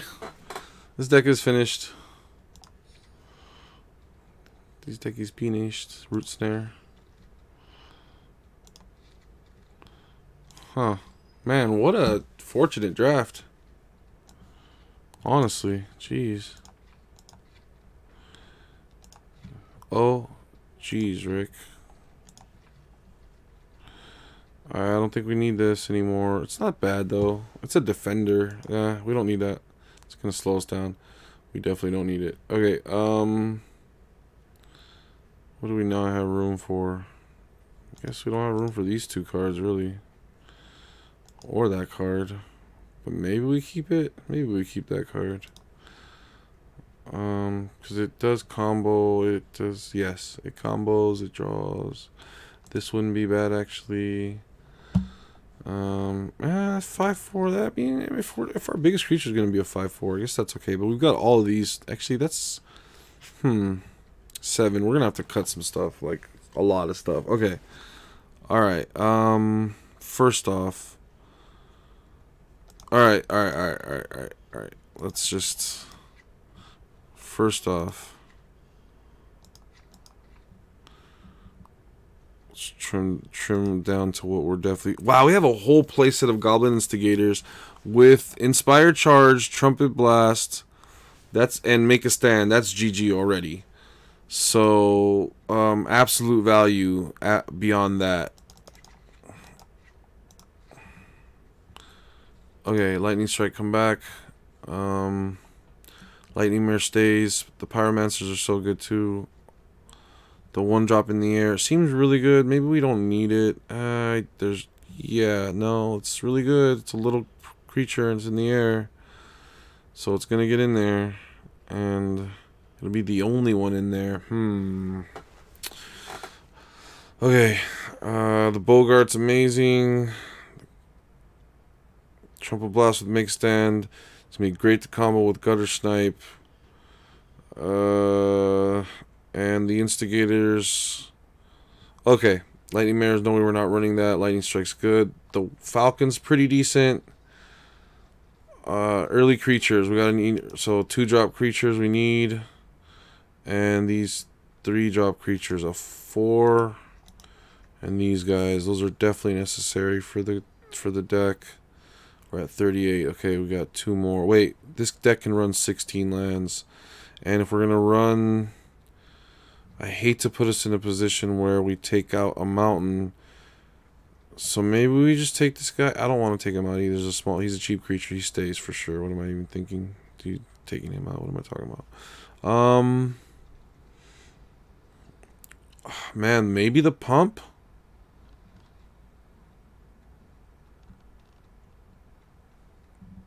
But if not the pump, we're not going to go down that route. Dude, maybe just don't even run the 4-drop these guys. Maybe these guys are too slow for the deck. So maybe I would run it like that.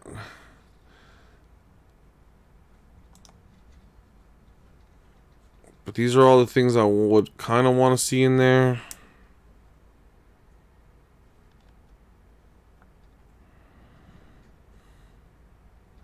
Yeah, these are going to be my big drops.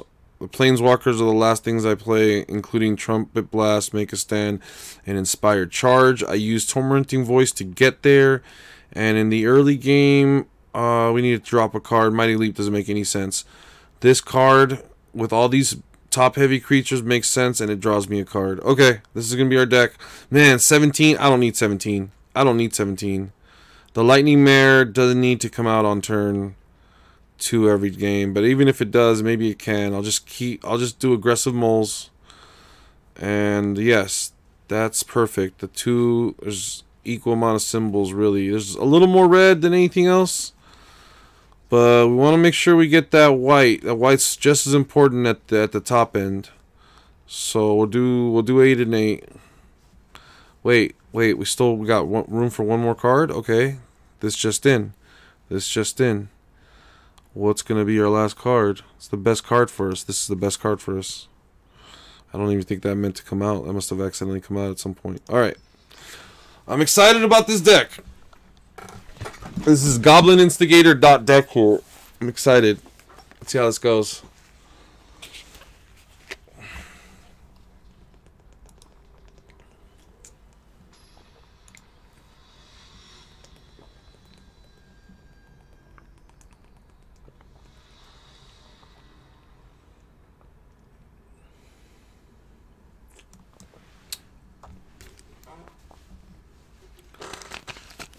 Okay. Keep this for sure.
So far, so good.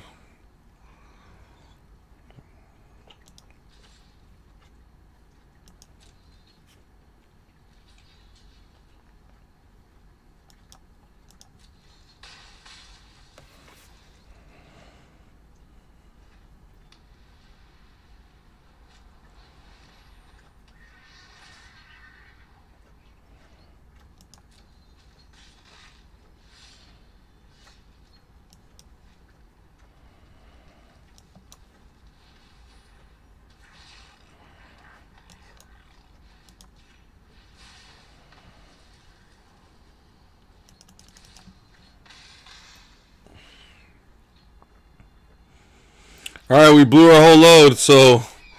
And he's got all the flyers in the world. Oh, and he's got plans to block with them. Nice, make a stand. That was clutch right there. Yep. You can expect some kind of trumpet blast or something, dude, obviously. Unfortunate, you're going to lose all your creatures right now, and I'm not losing any. Oof. That was perfect. What you got for me next?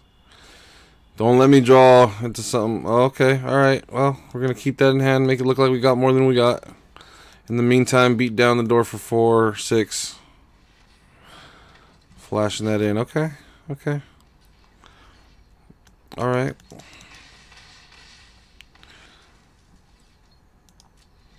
Man.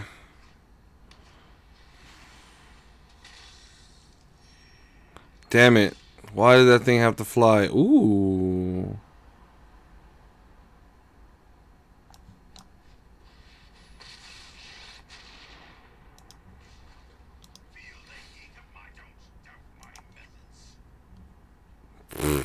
Great. Whatever.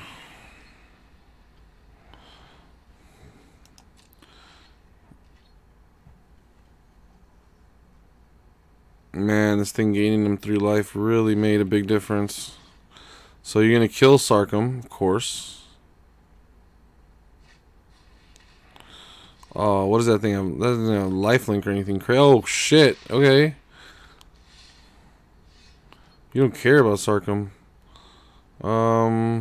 This is bad. Please be something good. Please be something good. Okay. That's gonna be GG right there. That's 5. Oh man, that hurt. That breaks my heart. That breaks my heart. If I just had anything, a cheap little spell to play, I could have cast that, played it, gained 2 life, or I mean dealt 2 damage, and then finished them. Well, yeah, never mind. I wouldn't be able to do all those things all at once. I lost. GG. Oof, that hurts.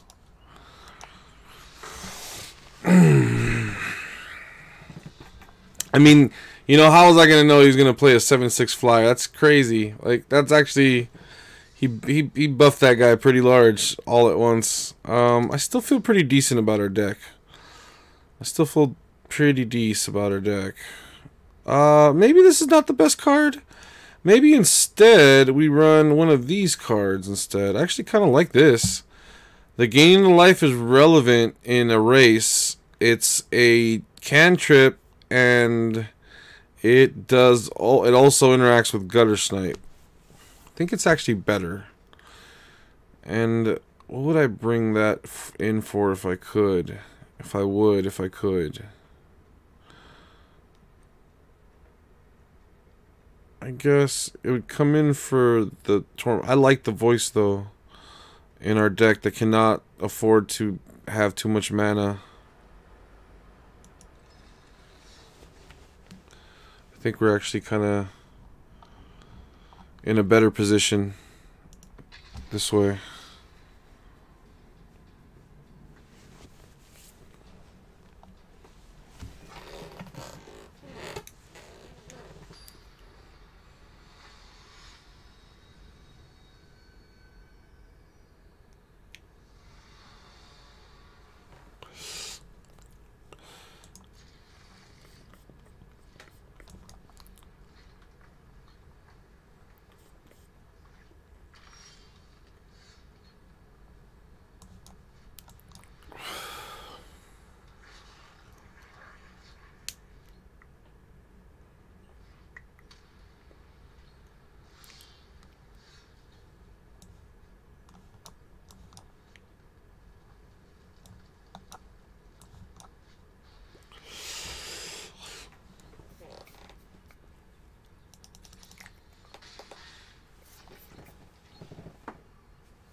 Woohoo! Akira. Woohoo! Yeah. She's like, whatever, dude. Keep it down. Trying to sleep over here.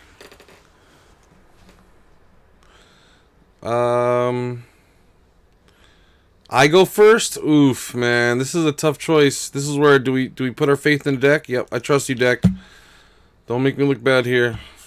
I trust you, deck. Yes.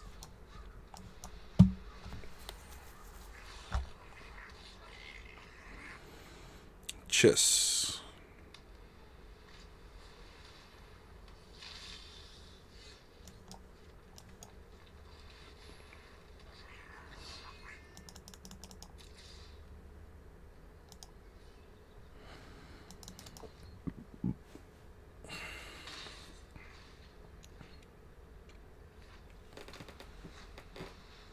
Oof. No.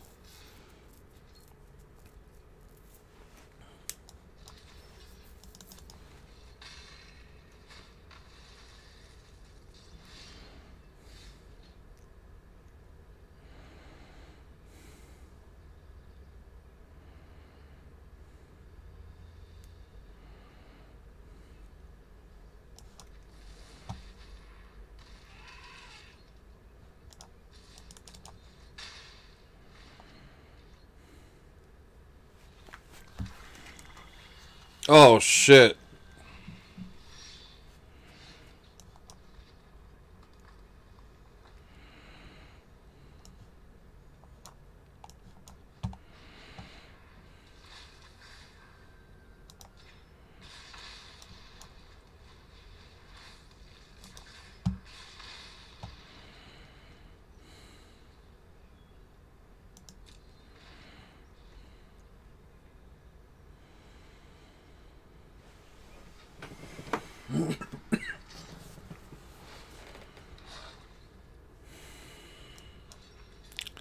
This hurts, but it has to be done.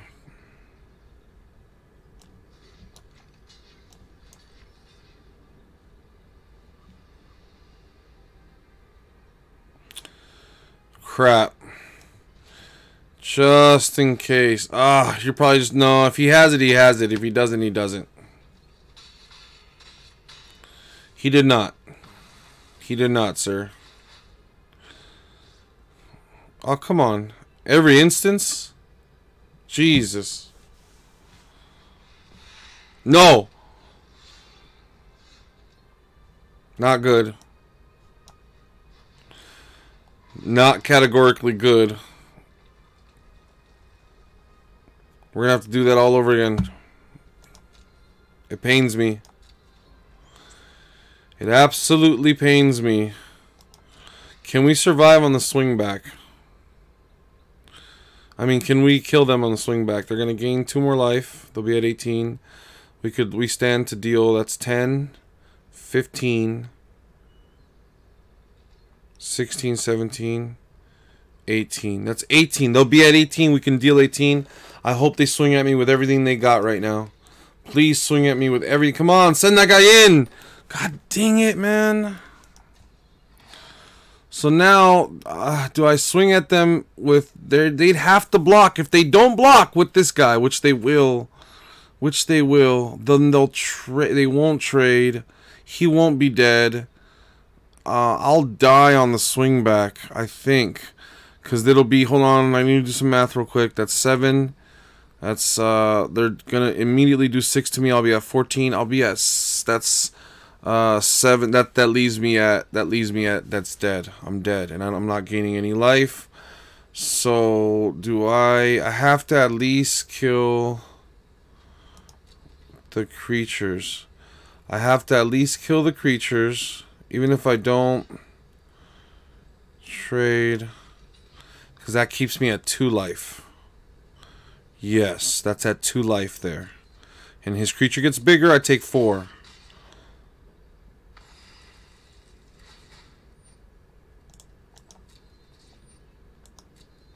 Creature's already too big to deal with, so I have to chump block it, basically. I should have still probably killed this thing right now, but we'll see. We'll see if we can pull a rabbit out of our hat. Well, damn. Well, damn. Gaining the more life, I see. Okay. And you're going to play that right now, I assume? Got you. Okay. Alright. Not looking too good for us. Whew, that was sort of a... That was clutch. In a way. What do we do with this, though? Does he just not... Does he just think that he cannot block? And he probably doesn't block? No, why would you not block with your Johnny Pride mate? Why would you not block with it? You're gonna block. And, that 10 damage would turn into 18 damage if he doesn't block. If we don't, then what's our other option? We should have maybe killed it last turn, but now our only option is to full swing. He'll block. There's no point in doing this. But I have no other play. My other play was just concede because you lost, dude. That was the other play.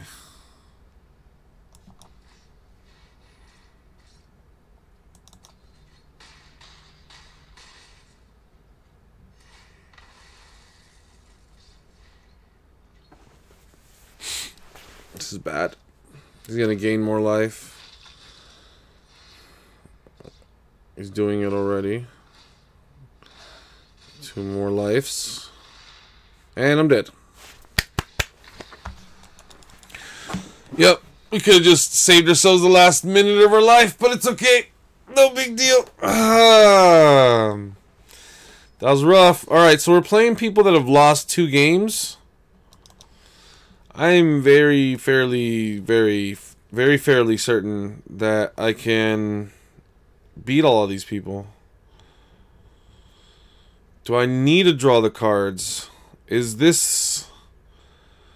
Do I need to draw these cards? No. I have a permanent tormenting voice. And maybe the pump would be better suited. There's nothing else I can cut from the deck, is there? Or should cut from the deck. Maybe this is draw 2 cards. I don't need to gain life. I don't need to gain life. Drawing 2 cards is better drawing 1. Dang, I guess pumping the creature is hella not necessary when I could be drawing a card instead. Yeah, that's better. Definitely the better way to go. We're good. I'm almost thought about bringing the Mighty Leap in, but no. Let's just leave it. I think we're fine.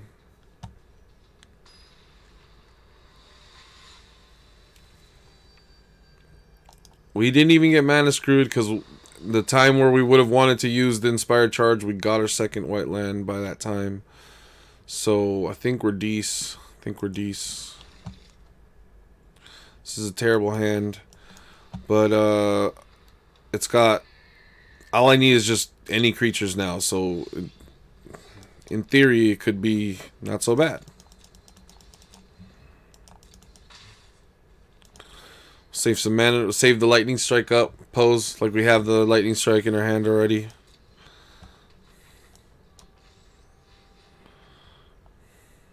Nice, okay.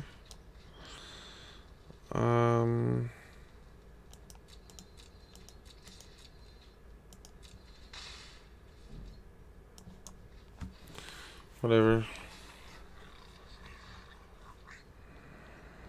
This is good. Well, you know, him having that creature is not the best.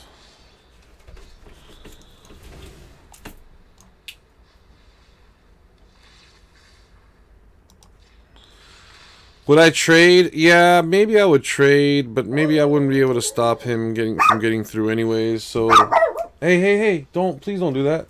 Please don't do that. Thank you. Maya, come here. Akira, come here, girl. Akira. They got me yelling now. It's crazy. Not yelling, raising my voice, I guess. Hey, don't do that, please. Maya. No, it's okay. It's okay. Alright. Let's not do that.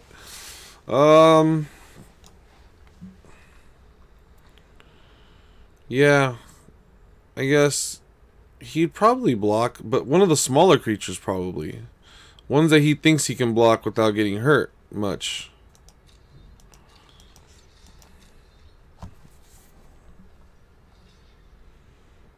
Just tripped into my... No, you gotta be joking. No, Lisa, no! Oh, no! I'm sorry, that's terrible. Aw, Lisa. Feels bad. That's a feels rip, girl. Is it sorcery? Yeah. Let's just draw it. Alright, cool. Yep, that's a I think we won. Aww. Dang it.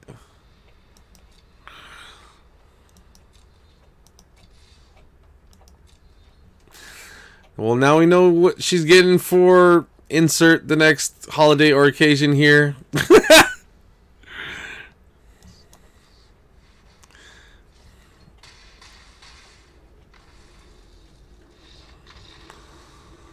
Jeez.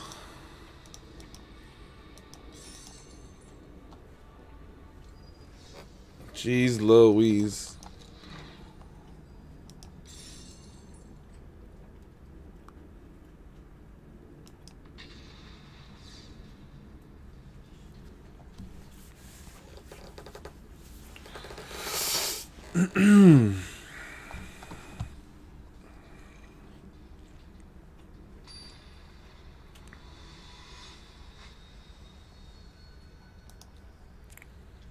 Do they have a streamer mode? Streamer.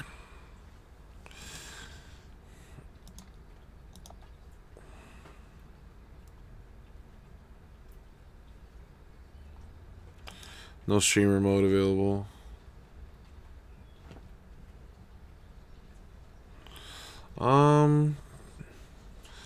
Do I keep this and then I'm gonna have to draw 2 planes.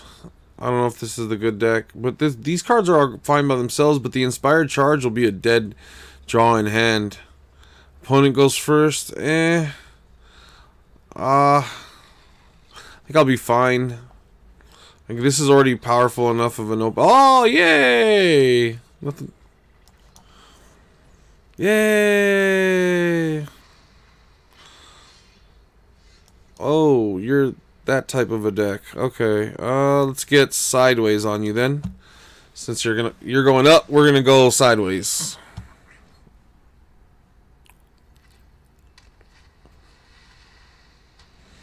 Oh, they're ramping into something. Alright. And this will be hard for you to block as well. With more than one creature. So that's kind of like going sideways on you.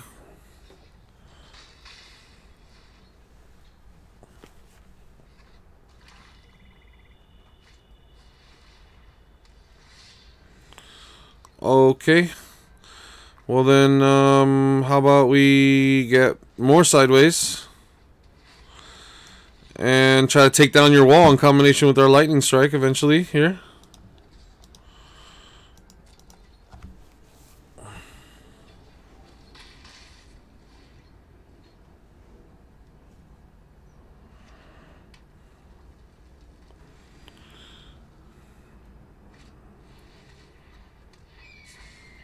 Alright, Wind Mage, cool. Oh, Divination, pretty. 4. This will probably replace itself into a land, but 4 was already enough to draw these 2 spells out, so probably we just go that. But we could probably get all these spells off if I just have the guts to draw this first. Does that matter? Yes. No, this could be better later. Later, when I have enough mana to go into one of the pump spells. Okay, alright, I thought about that now. Alright, so then for now, we just swing. Oh, in combination with the Lightning Strike for the trample. No. That doesn't make any sense. It's not Sure Strike. It's Lightning Strike. Different strikes. Got me confused. Sorry. So you'll probably block this with your Wall of Mist. And no more Wall of Mist. Okay. It helps in the long run. I choose you, Fatal Pulse. Oh, you've got your own goblins. I see. I'm definitely going to want to cast whatever pump spell I use in combination with Crash so that it trickles over. Now, well, we're going to be patient. First this. And then... Nope. We have a plan. No attacks. We have a big plan here to play this in combination with the pump spell. But we're going to play it next turn and hope to draw into it. No! You son of a bitch! I should have just played it. Ah! Oh, okay. Oh, if I would have played it and had this in hand and not been able to play it, that would have been bad.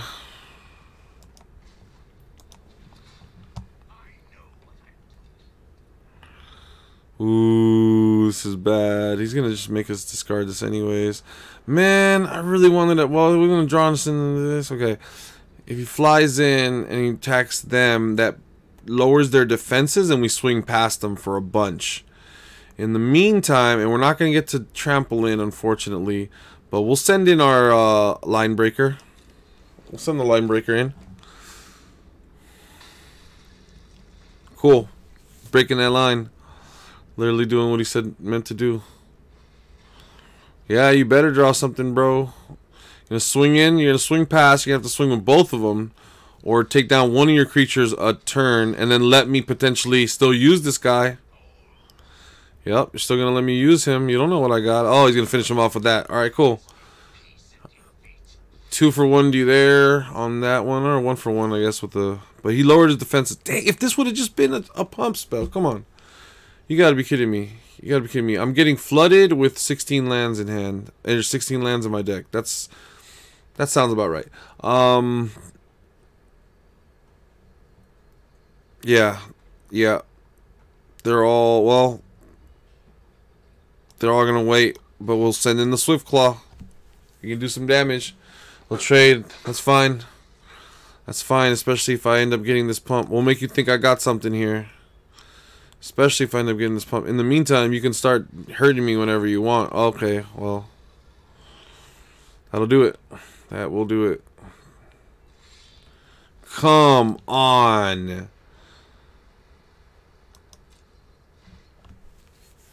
Alright, lower your defenses by giving this thing unblockable.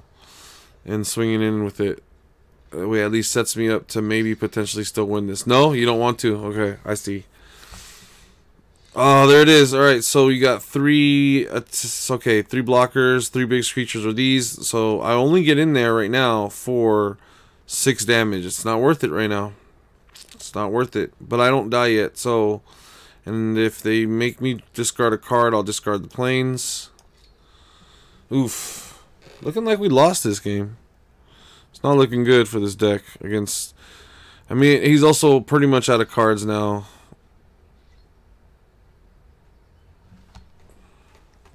Almost pretty much top decking. I don't know what that is, but I'm assuming it's another land like I'm holding on to. You'd think he would have played all his cards by the time he got to 6 mana with some mana pump. Yeah. He's got nothing else. Yes. Okay, now we're talking. Now we can play both spells. That's very good. Okay. Do we do that, though? Do we do that? Yeah, I mean, it kills almost everything. Do we wait? How much more damage can we take before he swings for lethal, though? Or kills some of our creatures? It's rough. It's rough. I guess we gotta do it. It's all or nothing. He's not gonna even block this. So that one's like getting in for 1 or whatever.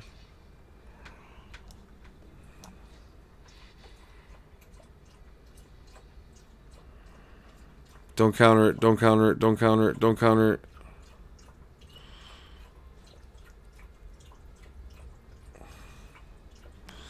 No counters, no counters, no counters. No. It's 4 damage he would have been taking. He's not taking. Dang, we still. Oh no, it's -6. Oh yeah, 1 damage. Cool. Dang, man. I wish this thing would have died. That would have been so much better for us. Obviously. He's at 5. We can actually still pull this off. Hold up. Did I already cast my lightning strike? I did, to kill his wall, I believe. No, that's a different person. Yeah, that was to kill his wall. Same person. Alright. He's got a new wall now. And I still have 1 more pump spell? Yes, the indestructible one. That one would be clutch to play and then let us get in there for that last tech that we need. I hope. One can hope. One can pray. That would get us in there for 1.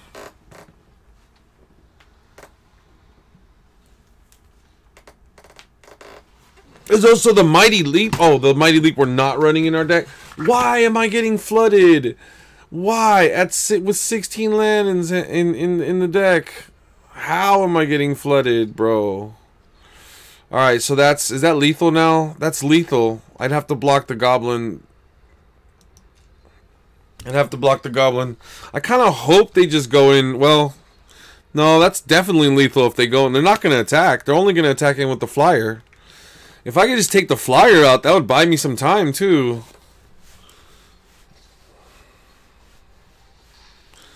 Kind of wishing I had that Mighty Leap now. Oh, okay. Well, that puts it. That's the final nail in the coffin, then, I think.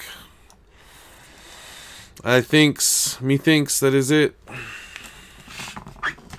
Whoa. That's cringy sounding. Okay. Yeah, I die. That's it. Sorry, I have nothing else. That should have haste.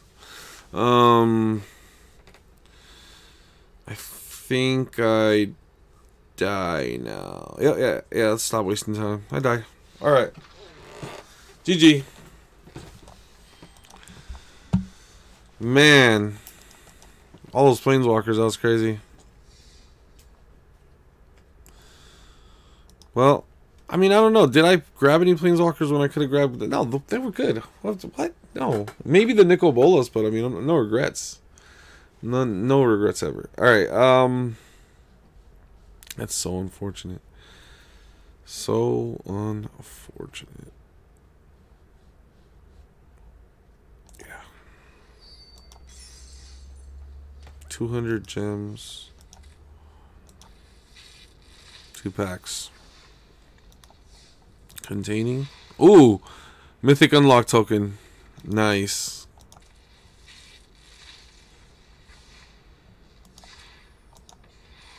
Demanding Dragon.